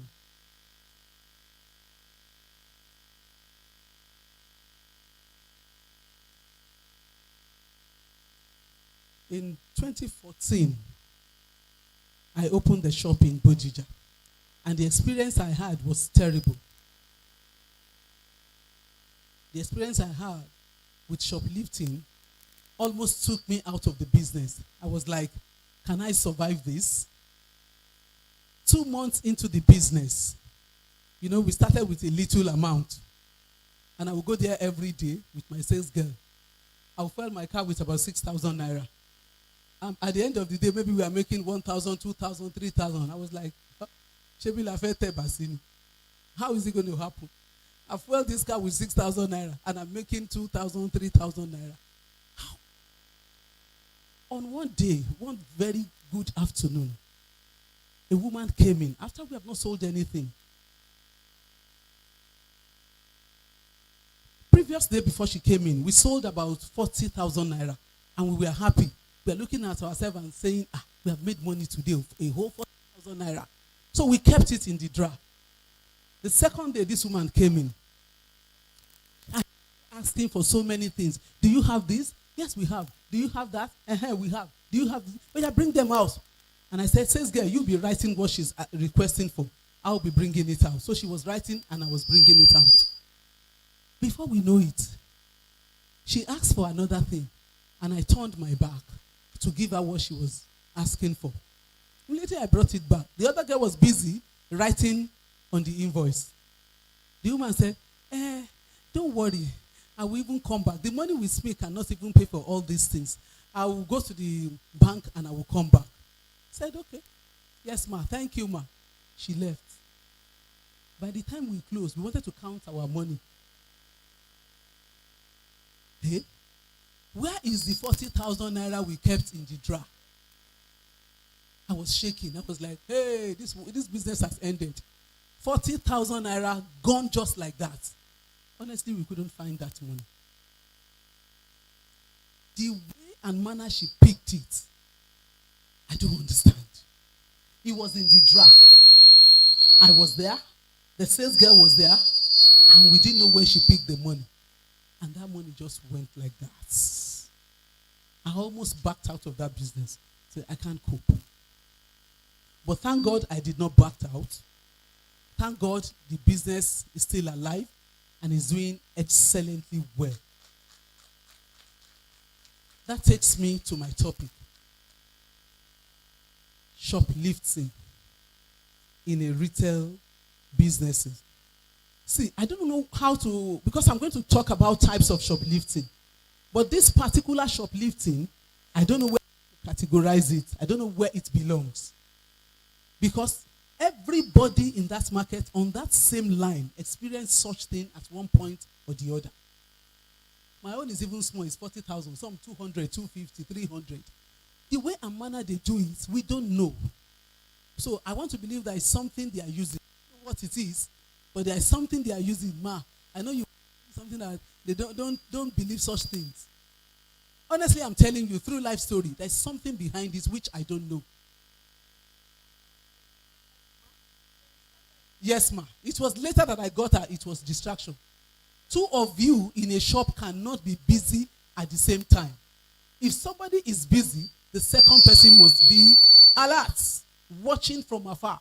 Be sensitive to whatever is happening. No matter who the person come with the best Jeep in the world, I don't care.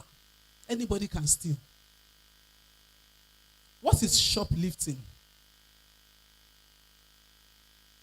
This is an act of stealing goods in a retail shop. That is the definition the dictionary gave us. An act of stealing goods in a retail shop. Honestly, let me shock you. The English language is just trying to polish the word shoplifting. To me, stealing, theft, taking what does not belong to you without the person's permission. Yoruba, we call it ole. Hausa says, Igbo says, Onyochi. Am I correct? There is no two name to shoplifting. English just help us to polish it. It is theft. When you take something that does not belong to you, you are a thief. It is a criminal act. Shoplifting is one of the most common challenge facing retail businesses, and the impact is in both financial and security concerns. Having said all this, let's go to types of shoplifting. One, I said amateur shoplifters. This is impulse driven. They just come to your shop. They might not come to buy anything. They just look around and see something looking at them. They are looking at that thing. They don't have the money. And they see an opportunity. Nobody's looking at me. There's no camera. There's nothing. They picked it and go. Your money is going small. They are not professionals, but still on impulse. They are juveniles and adults who steal to ease financial stress, or they have simple desire for an item. Their actions are unplanned and are driven by immediate situation. They are easy to catch as they are not well prepared as professionals. The second category of shoplifters are professionals. This one work in groups. They plan ahead. They know what they want and where to pick it from.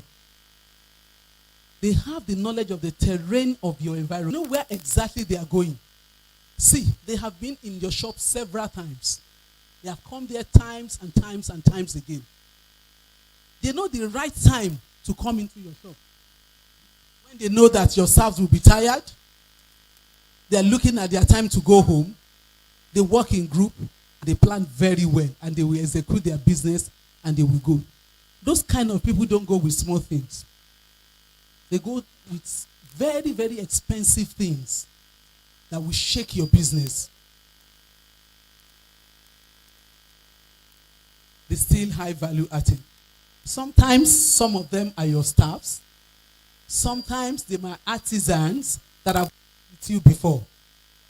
When I opened my supermarket, 3 months into the business, fully equipped. When you just open something, you use all your money, all your energy, everything to make sure that you want to compete with people. Fully equipped.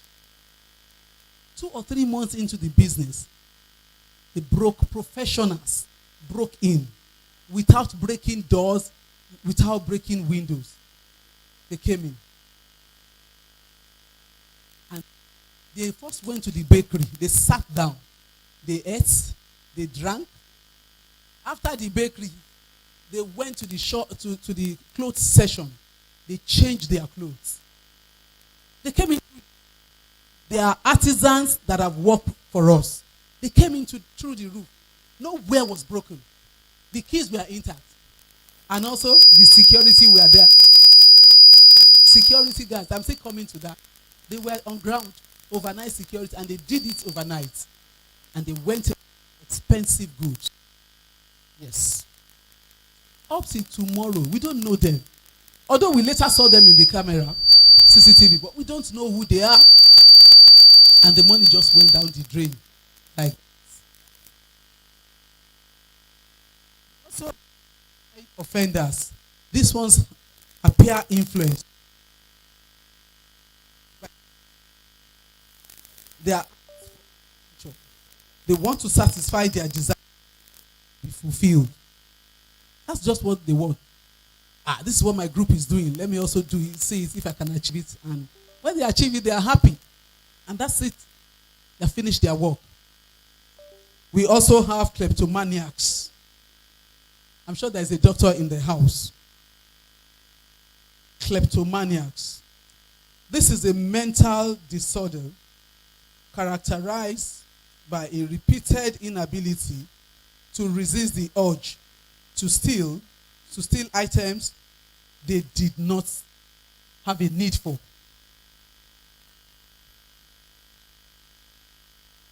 They feel increased tension before they steal, and after stealing, they are relieved.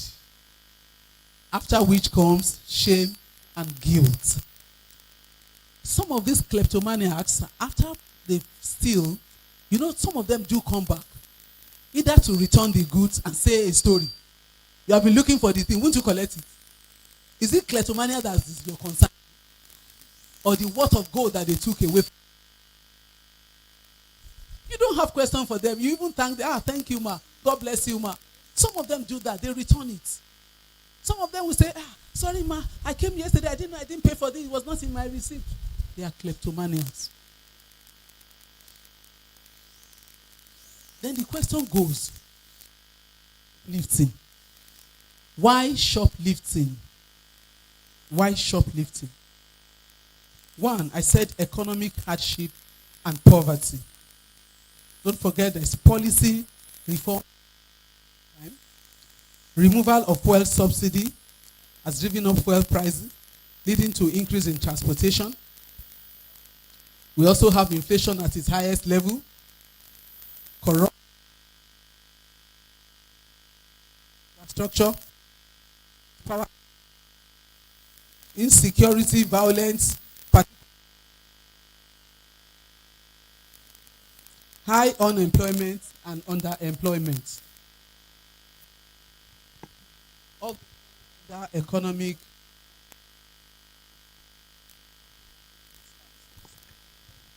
all these fall under economic hardship and poverty. Second, I said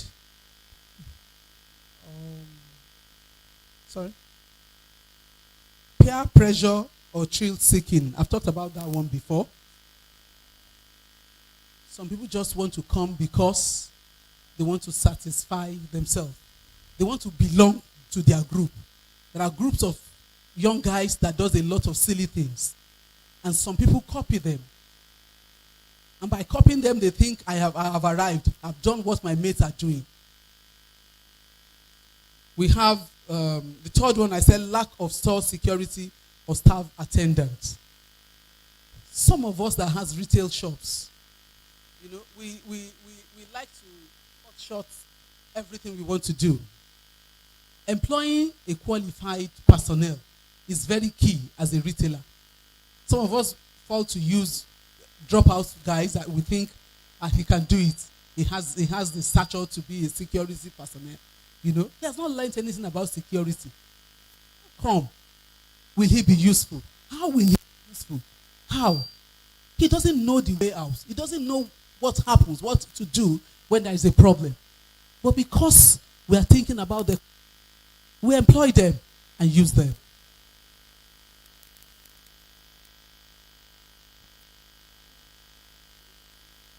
Staff attentiveness.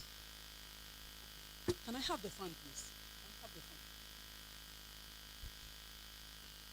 Staffs must be trained to be attentive and to focus on their job. In the absence of this, there's going to be problem.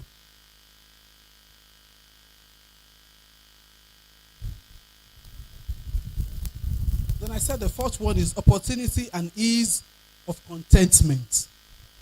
There are some of our goods that are very easy to take away if it is not concealed in a particular place. And that's why when you go to some supermarkets, they have some lock-up stand that you cannot access until somebody comes to help you out. If you don't have such in place, you are taking a risk. And when there is opportunity, you have opened the door for the shoplifters.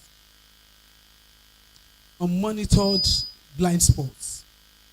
If you don't have a CCTV to monitor your shop, and even if you have one, there are some blind spots that CCTV cannot cover. A human being must be there 24/7 to cover that space. Poor supervision of the shop floor, inadequate checks at the exits of the shop. Now, I'm being fast because I know my time is almost gone. The impact of shoplifting in a retail shop.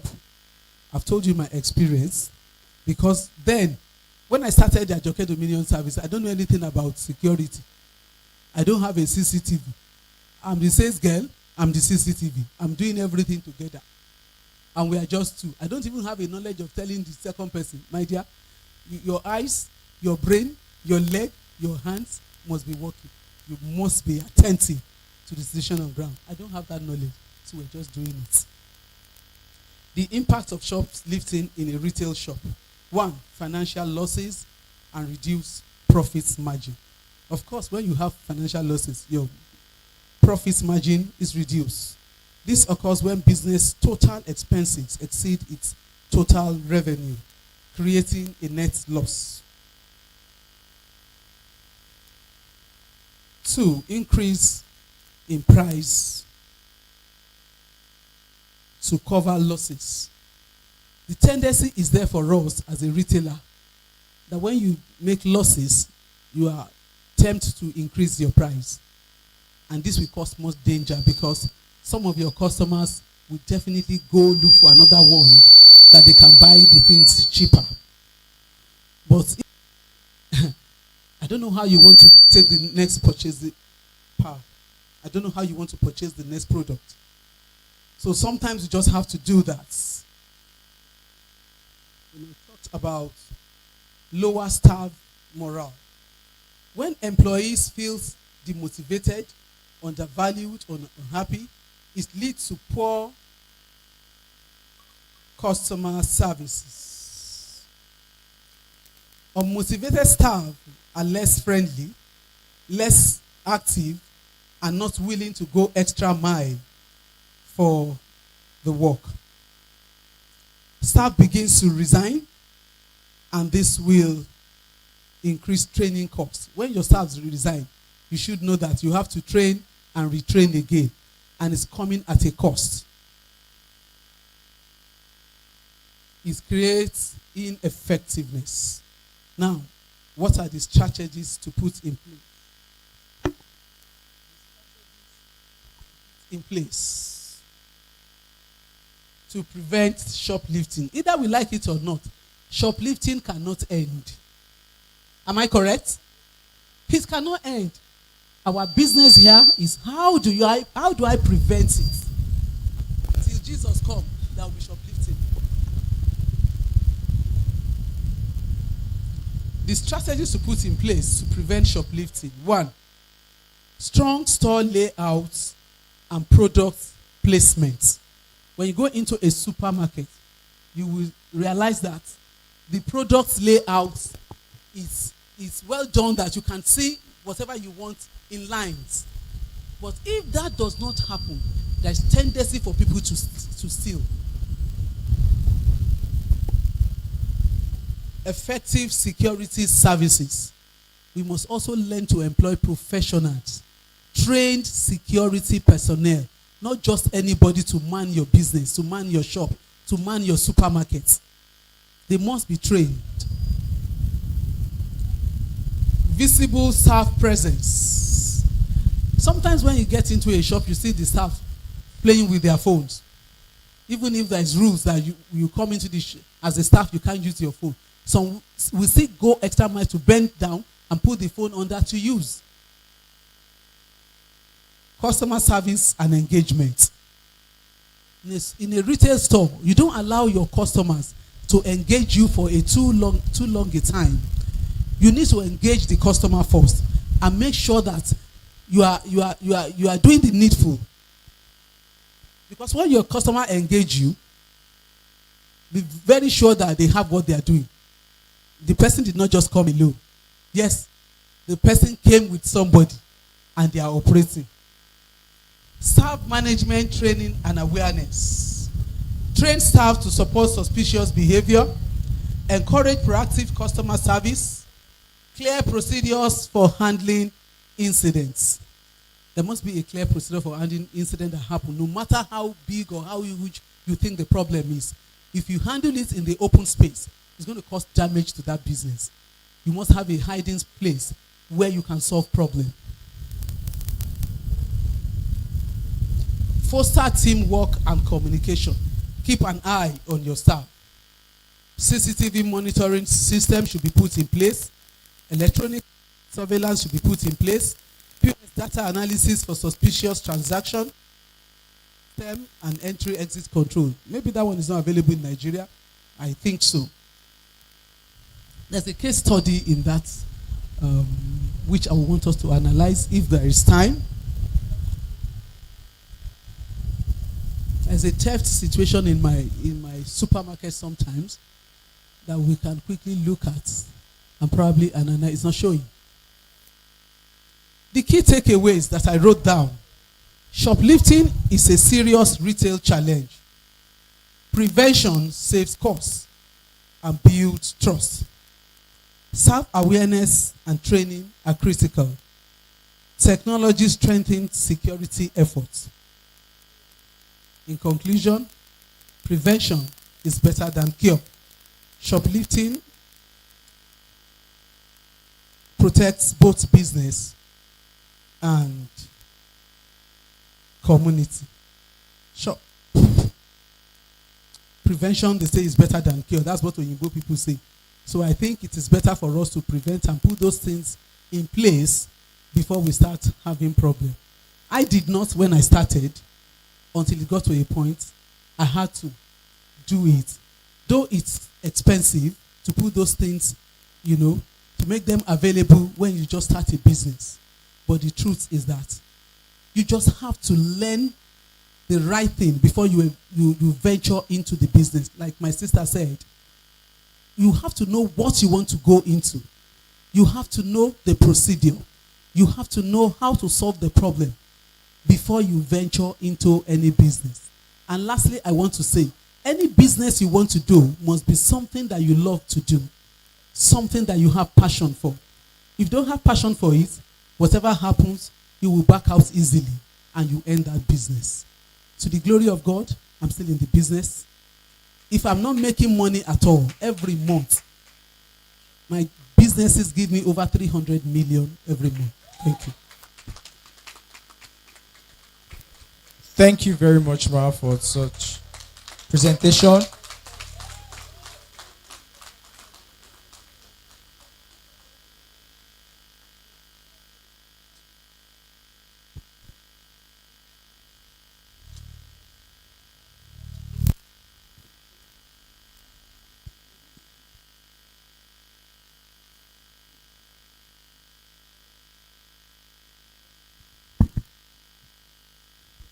All right.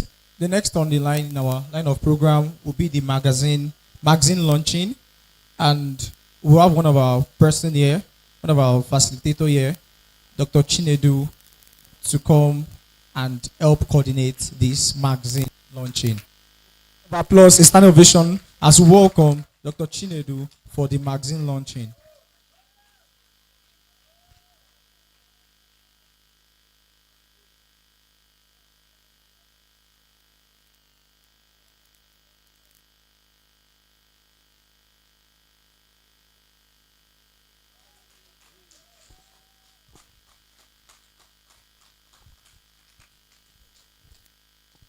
Good afternoon.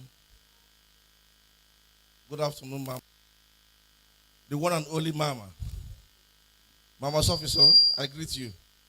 You can't be forming you are busy for the stage. And and I know as my mother, you will help me fulfill my assignment. Mama, you're not smiling. Smile now. Say, well done, man. Say, well done, my son. Okay. It's it's interesting to identify with this magazine. I know what it takes to put up with something like this. And one of the things I like to encourage is to see students go beyond the horizon of the classroom to begin to practice what they do. And if our VIPs have gone through the magazine, me what the effort they have put in into this magazine. And I've been called to anchor the launching of this magazine, and it will be a great service for me to see that at least we can get 10 million naira for this magazine today. I don't know how it's going to happen. I don't know whether I should divide 10 million by 3 VIPs today, and each of them will give us, or I should look for that one person who can give the 10 million on behalf of every other person. I don't know which one we should do. Or each of them should give 10 million. So, students, which one do you want me to adopt?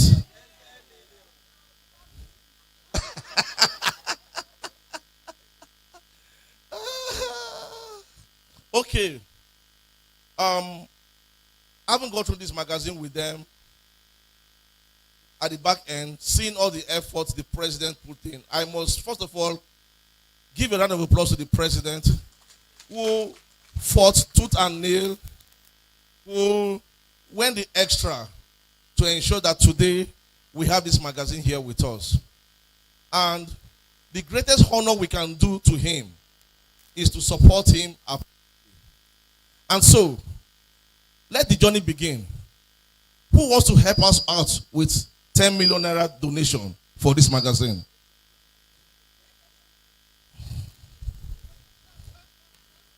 We are the journey, man. We are starting from zero. You can take me from 0 to 10 million. You are free. It all depends on your capacity, man. Thank you very much, man.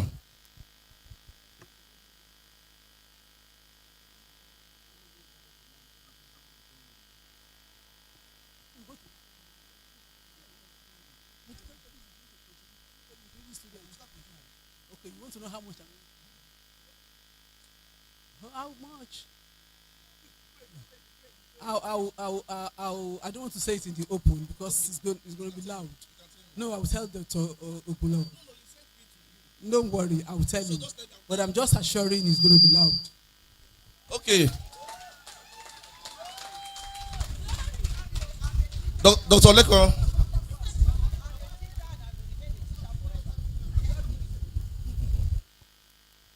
What you have just done is very wrong. You asked me to come and give you a talk. That person, she has spent her time, she has spent her energy. If she's going to give this kind of talk somewhere else, they will pay her maybe 500,000 naira for doing it. I gave a talk in Lagos on Saturday.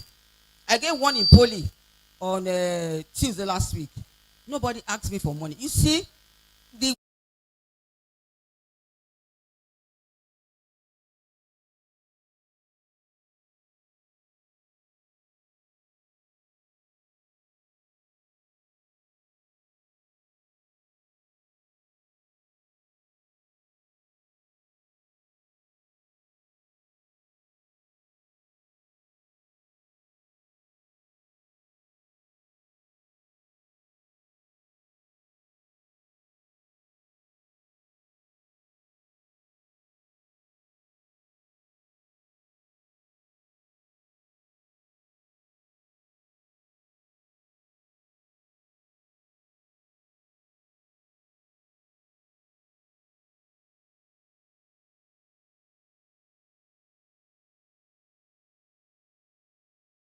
place next month. And some of the people I'm inviting to speak, I also informed them that they would support us. So I don't know, did you? Because my mom is about to correct me as well for an oversight mistake. So did you inform or not inform? I want to know.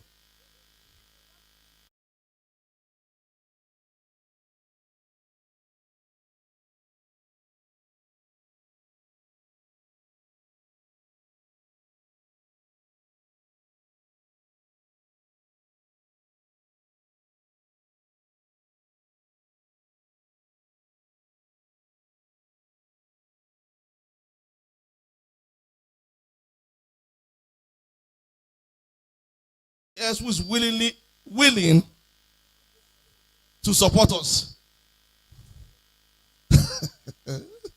No, if there is none, well, I passed through Mama's officer, who has shaking hands with several presidents and ministers. So whatever I am now, she's also part of it.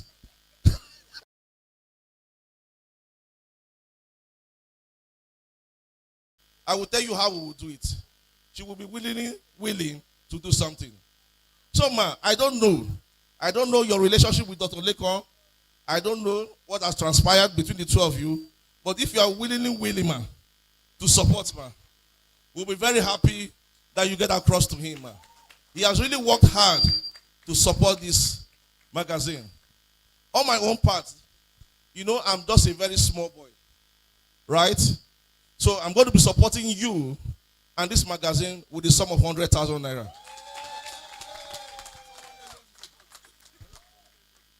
Okay, somebody else wants to support. Thank you very much. Can we have you? Good afternoon, everyone. I would like to support with 100,000 naira too. Okay. No, leave him. Leave him. Ernest, whatever Mama has said does not concern you. So, Ernest, please kindly stand up. Once a student, always a student. So, Ernest, before I give you the mic, let me tell you what you will give.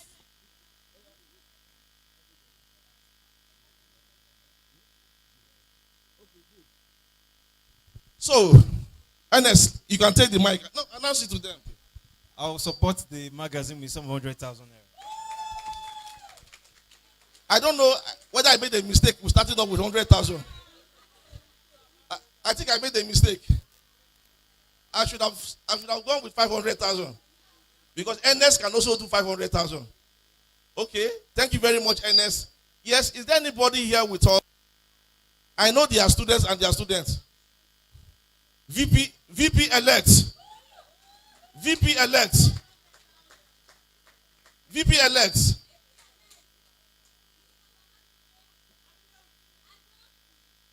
Please come and do noble. Come and announce to us what you're going to do to support this magazine, please. Then afterwards, my one and only senior consultant, the only consultant that I know of.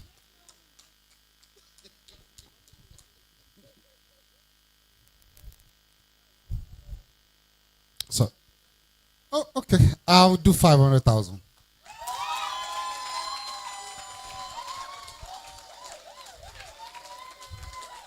Okay. Now you are challenging me. But I won't enter the temptation. Okay. Doctor, come on, smile now. Smile, come on. Smile. Smile for me. Come on. We are upscaling very soon. So, show me how happy you are to have passed through Uisb. So, show me how happy you are to have passed through Uisb. I'm so happy. So, please show it to me. Show it to me. I will show it later. Okay. So, yes, please. Yes, please. Okay, the two of them want to. Okay, what are they saying over there? Joshua, do we have a deal? Do we have a deal? Do we have a deal? Two of you can combine and give me 500,000. They've answered. Yes. What did they say? Huh? Okay, I have a minute before I sit down. Who else again will be willing to support this magazine? Students, don't forget it will be your turn tomorrow. Huh? And you would also want support. Yes. Yes. Should I start calling names? Mosu, go to that table down there. You see that circumference? Go to that table down there. Collect aggregate. I want aggregate. Aggregate.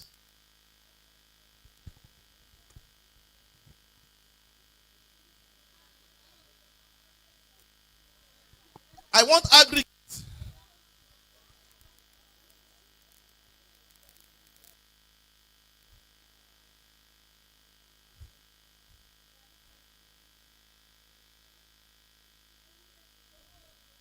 Mosu, I want aggregate.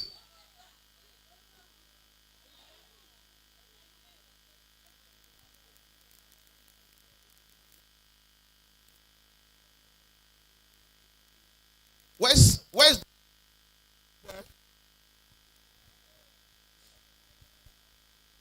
Okay, I have a minute before I sit down. I want an aggregate.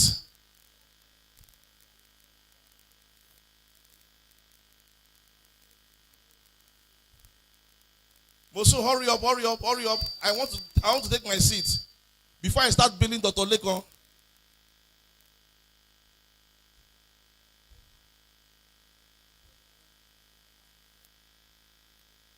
Okay, Mosu, come and give me a report. Come and give me a report.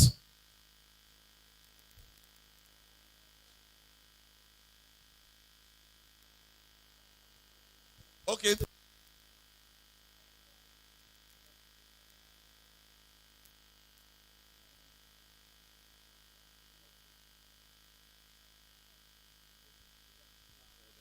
Okay, Doctor.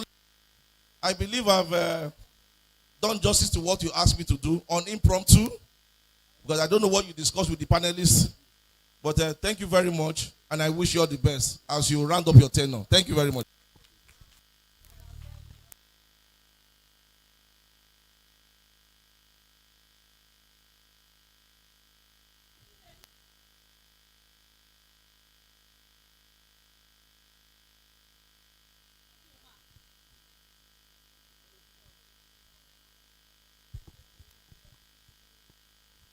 You see, as a lecturer, I don't launch books. I read books. There are so many things, there are so many languages.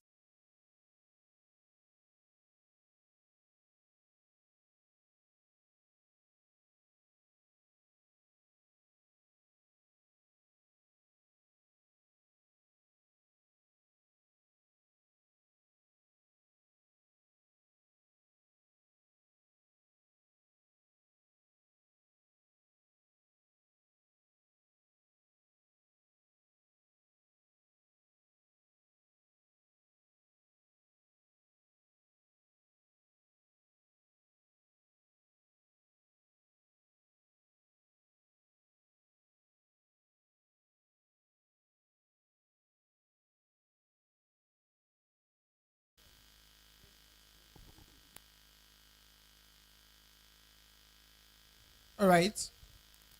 So our HOD for presentation of awards.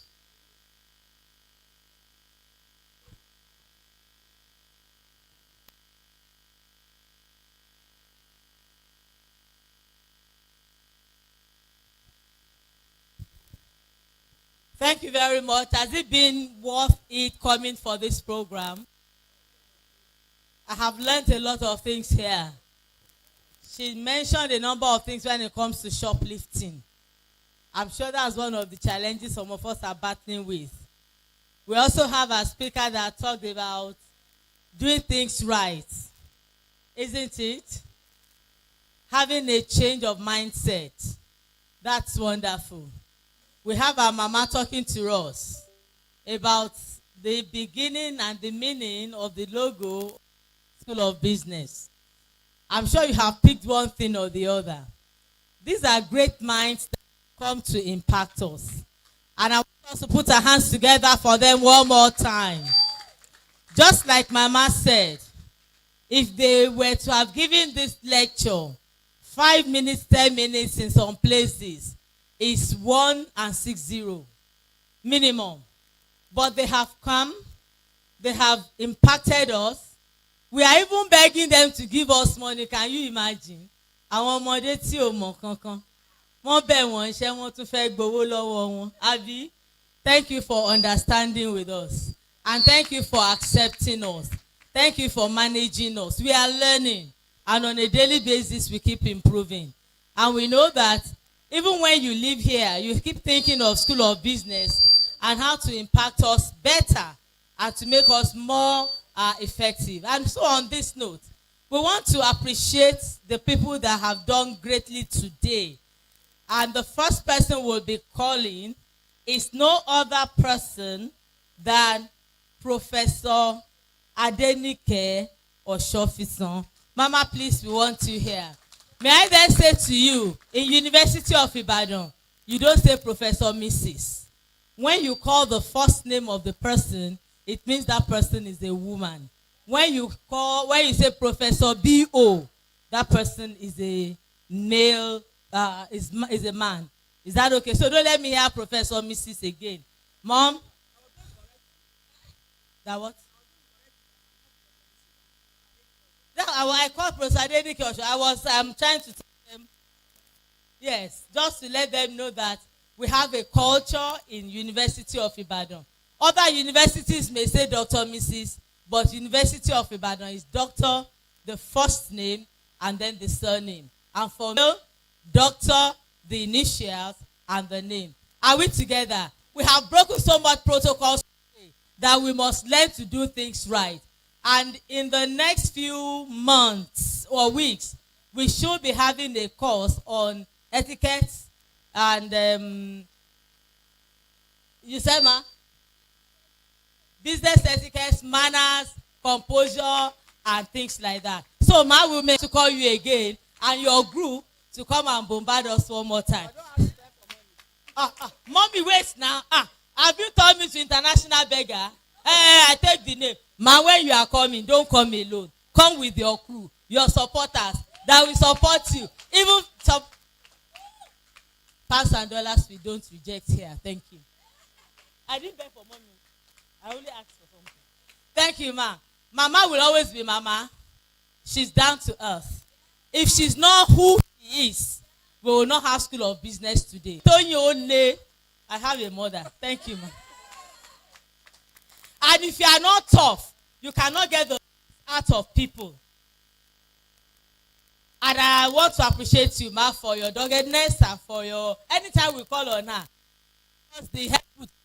but she will still come. We are very sorry for somehow not honoring you enough, but we want to, no, ma, there is procedure, there is honor. Even in procedure, there is honor. Ma, we shouldn't have kept you there when we said we were coming to pick you. So that is a form of dishonoring you. So we apologize. But thank you for coming all the same. And so I have the privilege to present a word of appreciation to Professor Adenike Oshofisan in recognition of her valuable contribution to MBA Week. Today, 13th day, October 2025. Thank you, ma. This is from your children. Thank you very much. Who are the graduates? Those of you who are graduating, how many of you standing? Stand up. And please, after you finish, you must join the Alumni Association. What did I say? Me, I'm very tough. And when you don't join, you see, some people believe that once they graduate from a school, that's the end. It's not the end, though. Because you just find out one day, you will need something from the school. And if you have not been visible, you are on your own. I left University of Ife. My first time I left was in I left later. The first time I left was 76. Then the last time I left was 80. When they are doing something, I'm always there. Georgia Tech, I left in 1979. If I show you my phone today, almost on a weekly basis, they send me information about Georgia Tech. Why? Because I still relate with them. Is that clear? So some of you think that once you graduate, that is the end. You cut the ladder. They say like that too, if you want to excel in life. So those of you graduating, immediately, please give them the Chinedu. As soon as they are graduating, you give them the form to fill for joining the. Exactly. It is not optional. And those of you who I expect this place to be fuller than this. You are MBA student, an MBA student, they are doing something. You say you don't have time. Then it means you don't have time for your certificate too. Is that clear? So when anything about thank you. Because lecturers will not have time to mark your scripts. So on that, so ladies and gentlemen, all said well. Yeah, I was very annoyed, but eventually I'm very happy with you that you actually put this into you make it to happen. You see, like we say, failure is not for you to go and sit down and start crying. It's for you to do what? To do better. A stepstone for what? For progress. So I thank you and I congratulate you for having this program. And please have attendance register for all events.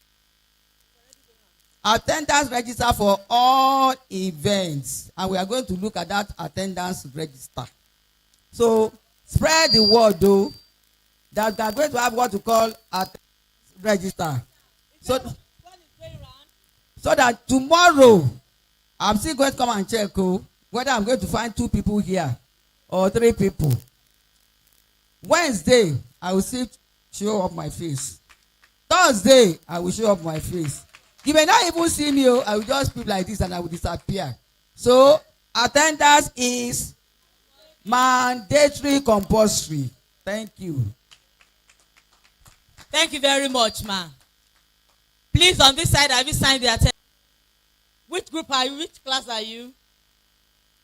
MBA 1 full-time, can you have the attendance sheet come to this side? So when we take records, it's like she's too tough. You know I have Igilenyi Ogba now. Ma, I will continue. I'm not going to relax.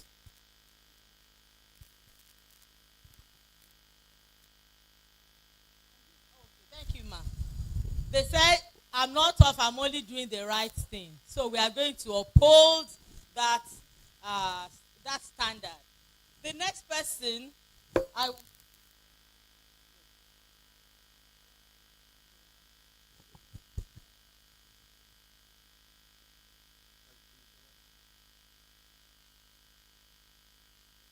Ma, you are Femi Ajala. Thank you very much. I want to specially thank you because the realm that you spoke from, it's not something that people really to learn from. People want to hear, bam, 5 reasons, 2 reasons, 5 days. But you see, to get to the reasons, there must be a mind shift. There must be a change in mindset. When we shout in School of Business, 10 is 10, you have seen that we've been challenged again. African time is not part of our culture. And we are not going to agree and accept to that. That was why I came in and I told the person in charge of sound, you messed us up. Because as at 8 o'clock yesterday night, people were still here to get things sorted out. By after 8 this morning, the media team were already on ground. But you see, it's a teamwork. You couldn't have come do your part and go when some other people are not doing their part. And that's a challenge. We would have started 10 on the dot, if not for the itch we had. And so all of us matter and we count in the development and growth of University of Business. See yourself as an part that matters. And then we can all work together. But when a group is lifting up and another group is dragging down, we are not going to get anywhere. So, ma, we are sorry. We have our classes with ACs working if there is power supply. But just like Mama said, she said we should not beg. But if God lays it in your hands, start to give us solar-based AC, so that even when there is no power supply from NEPA, we will still have something to do. But sincerely yours, we've taken it as a challenge. And we are going to run with it.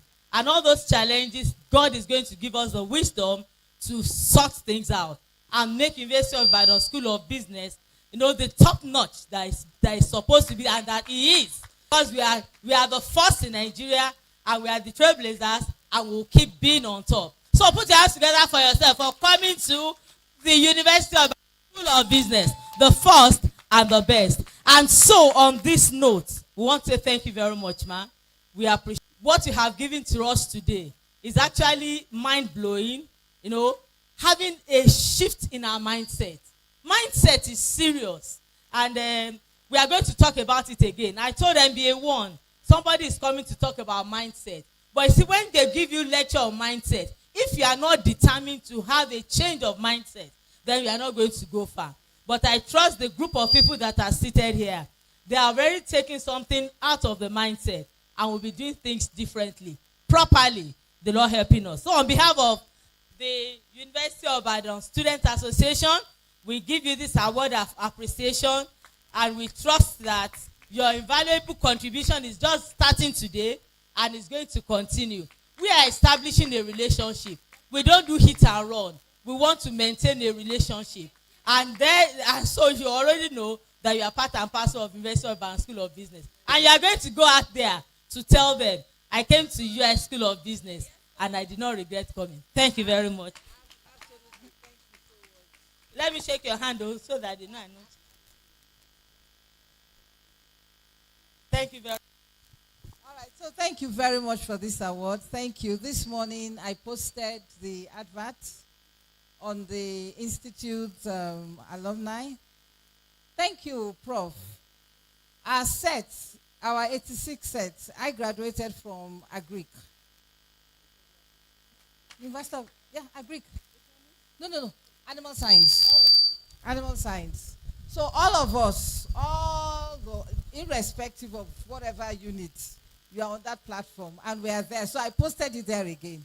I was also in JCs. How many people are in JCs here? So I don't do JCs anymore because social impact. So I posted it there that I'm coming back home. So thank you so much for doing this. At the Institute for National Transformation, it's on that platform that I actually came here. The founder is a prof of over 30 years outside the shores of Nigeria. But he had a trouble for Africa. Very comfortable where he is. He's a prof for analytical chemistry. Professor Vincent Anigbogun. Yeah, so he had to understand what are the things I need to do to make Africa great again. So he abandoned the luxury of America with his wife, professional nurse. They're making money, big house, big cars, He abandoned that to come and understand nation building. And he focused on Nigeria. And all we are saying that irrespective of wherever you are, take responsibility, be a problem, your mindset. You understand? Whatever you see, like the wife will say, there is a problem that your name is on, and you have to solve it before you die. Thank you very much. Well, please, you are free to always call on us.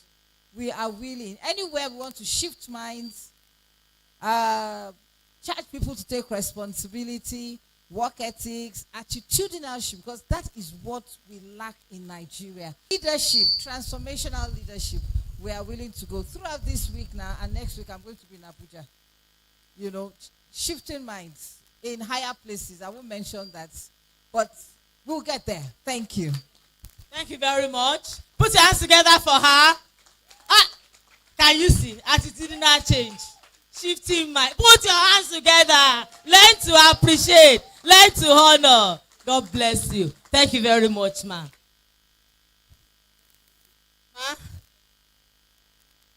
Mrs. Is it Oluwaye Missy or just Yemisi? Mrs. I know they just shorten it. Oluwaye Missy Oyebanji, CEO, Rejoice. Olabanji.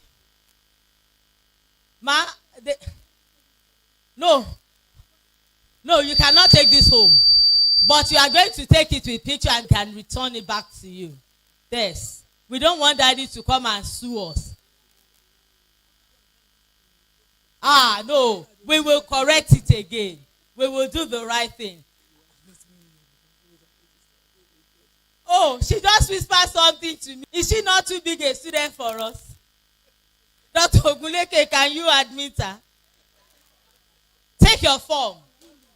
She's willing. A willing heart. A mind shift. Can you imagine that? Put your hands together. We aren't doing badly then. So, all the Gen Zs and Alpha Jets that feels we are too tough, come and see grandma that wants to come. The door is opened. Willing to take you. You are welcome to US School of Business. Put your hands together one more time. Sincerely yours to touch on a number of this afternoon. And when you made mention of something that people could come in still without breaking doors, without breaking windows, and they will come in and beat all the securities. In fact, I sent a text to somebody. I said, Shogbo, because we had an experience and it's awful. Doors locked, everything intact, and they stole valuable things. And it's really giving us a second, causing us to have a second look at our security architecture. So if I have not picked anything, I picked that one. Aside from the fact that she was able to tell us the different types of what? Piffering, isn't it? If they have done it before for you, you will know the meaning. There were times they said, Owora. When my shop girl told me thousands of money disappeared, I said, if you told disappear, if you had jade pada. Do you understand?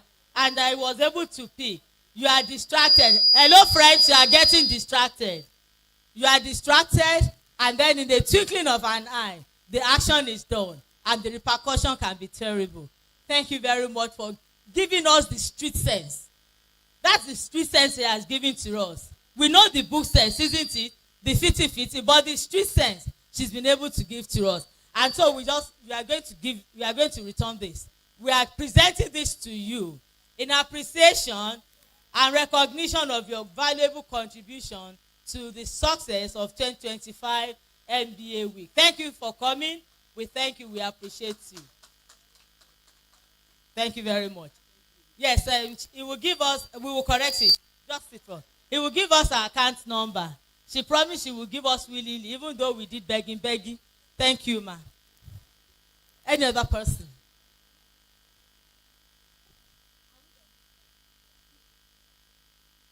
Now we are going to have a good picture. Are we having it now? And to everybody that has been seated since morning, please don't. I always love people to do things willingly. Many of you will say that you've been interacting with the town, and it's been much of books. These opportunities, interested, interacting with the people, and yet we will not turn up. 9 o'clock tomorrow, let's be here. Platform. This looks good. Doesn't it look good on us? And for you to know, come or you don't come, we have spent your money. You better come and enjoy part of the money, because this is one of the things we use your money for. You better come. So don't regret. Come back and tell me, I don't know what they spent my money for. This is one of the things we spend the money for. I will appreciate that you come and enjoy. Yes? Yes, mommy.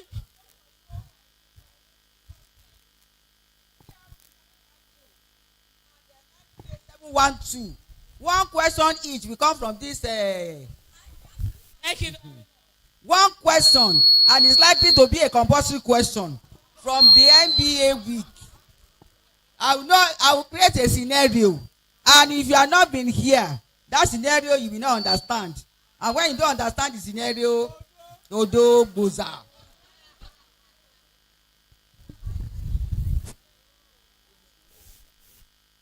Thank you very much. So I'm only Agbowo shopping complex. Yeah. I'm not the only Agbowo shopping complex. This will be created out of this for the exam. So if people want, they should come. If they want, they shouldn't come. Community number is only 40 marks, abi. We can throw that away. Continue. Mommy, no remarking this time around. Let them come and hear, and let them do the right thing. Thank you very much. We appreciate you. President. No, let's finish and then we move out for pictures so that we can go back to our classes for our courses.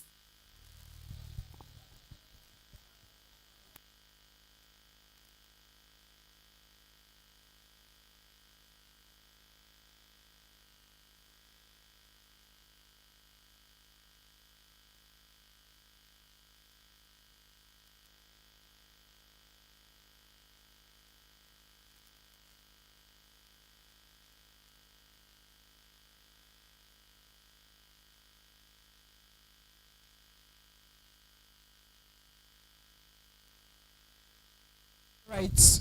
As you await the presence of the chairman for the MBA, I also want to remind us of the business pitch competition that virtually. So on Wednesday, we'll be having the physical final for the 4 founding founders of the startup for the MBA pitch competition. So it will be happening here on Wednesday. So come around, invite your friends to come and listen to our founding fathers. Also, in this very compound, we have some of our people that have things to sell to us outside there. So you can, after this event, you can go and patronize them. We have Asun, grilled chicken, grilled meat, rice, in case you need to patronize them. So you must patronize them. Yeah, they are around. So go so you can patronize them. So now we're calling on the chairman of the MBA Week Planning Committee for the vote of thanks. Dr. Teller, thank you.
Okay.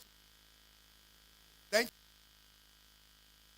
for opportunity, everybody. And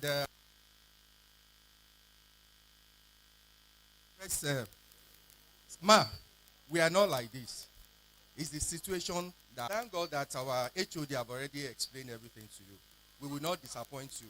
You are coming again and you will say, Ma?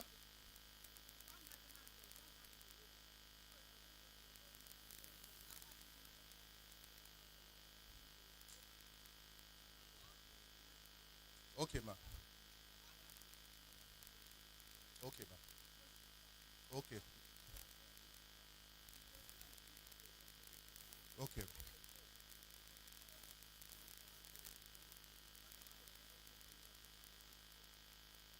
Yes, ma'am. Okay, ma'am. So, please. Yeah, I'm here to be.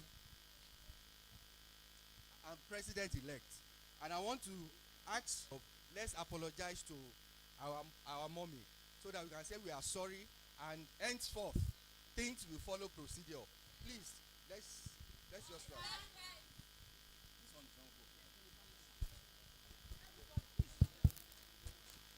Say what? We are sorry.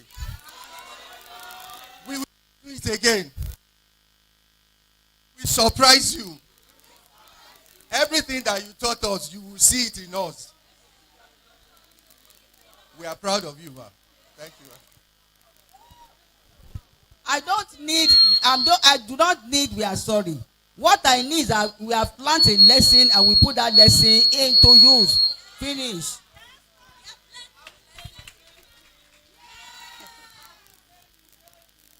Yes. So thank you very much. You can sit down. I'm not surprised. Aviation. Your 8 o'clock flight can be shifted to 1 p.m. When it happened to my husband yesterday, he was going from Abuja, from Lagos to Abuja. I will mention the name of the airpiece. They are into helicopters. You see those people? Hey, I will. Matu àṣírí wọn fún yín lẹ́yìn. You see, when you see helicopter and the thing looks ugly on the ground, just enter. Then what you have never seen before in your life, you will see. One day, I think that was a couple of years ago, when there was aviation problem and there was no flights, and I got stuck in Abuja. I think Ademoji, I think she was maybe the GG of the airport, whatever day. Fan, you remember her? A lady. So we were mates. So she came to me and said, if you don't mind, I can get you to Lagos. And I said, I watched me, said, helicopter. I know the owner of the helicopter. So I said, me, even if it is to ride on the back of a board, I want to get to Lagos today. And I entered that helicopter, me and my friend. And that one, that my friend, she's also very rich, very, very, very rich. The two of us were pinching us and said, we must not sleep. Because if we are found to sleep, we'll be snoring. Why? Because that helicopter today, I've never seen that kind of living room in Nigeria before. Everything so comfortable. Everything. So anytime I see helicopter, I say, only God knows what is inside. So Mr. Helicopter, you have money. So if the minimum was 500 before, your own minimum will be 1 million. Thank you.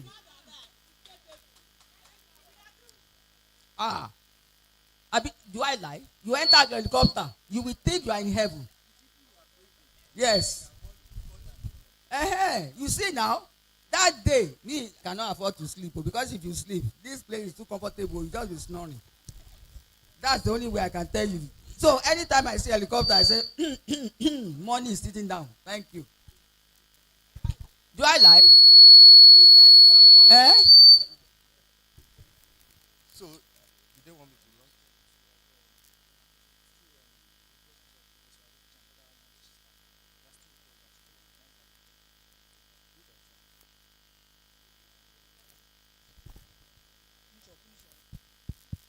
Okay,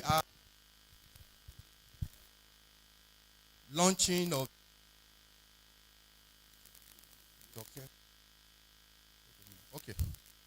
okay. To appreciate this jockey services, Esther SCN, right? Okay, we have seen their money. Thank you very much. God will continue to reach your pockets. Our magazine.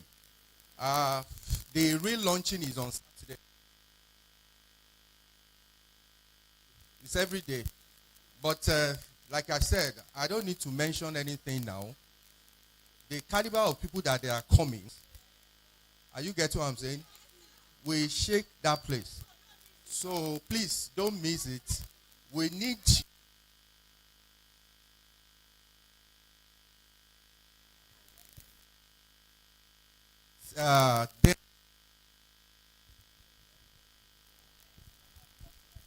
so I don't need to mention anything now, but we'll know at the end of the day.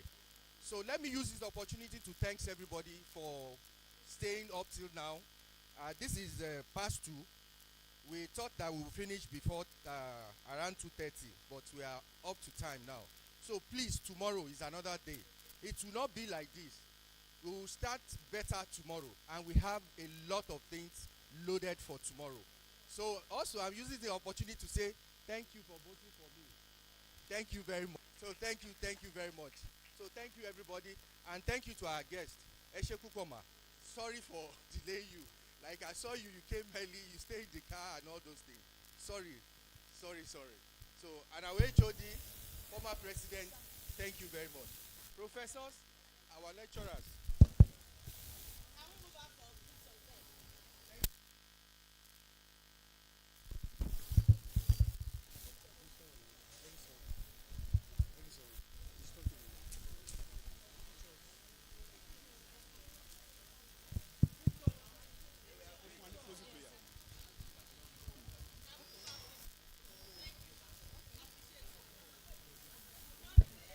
Closing prayer. Closing prayer.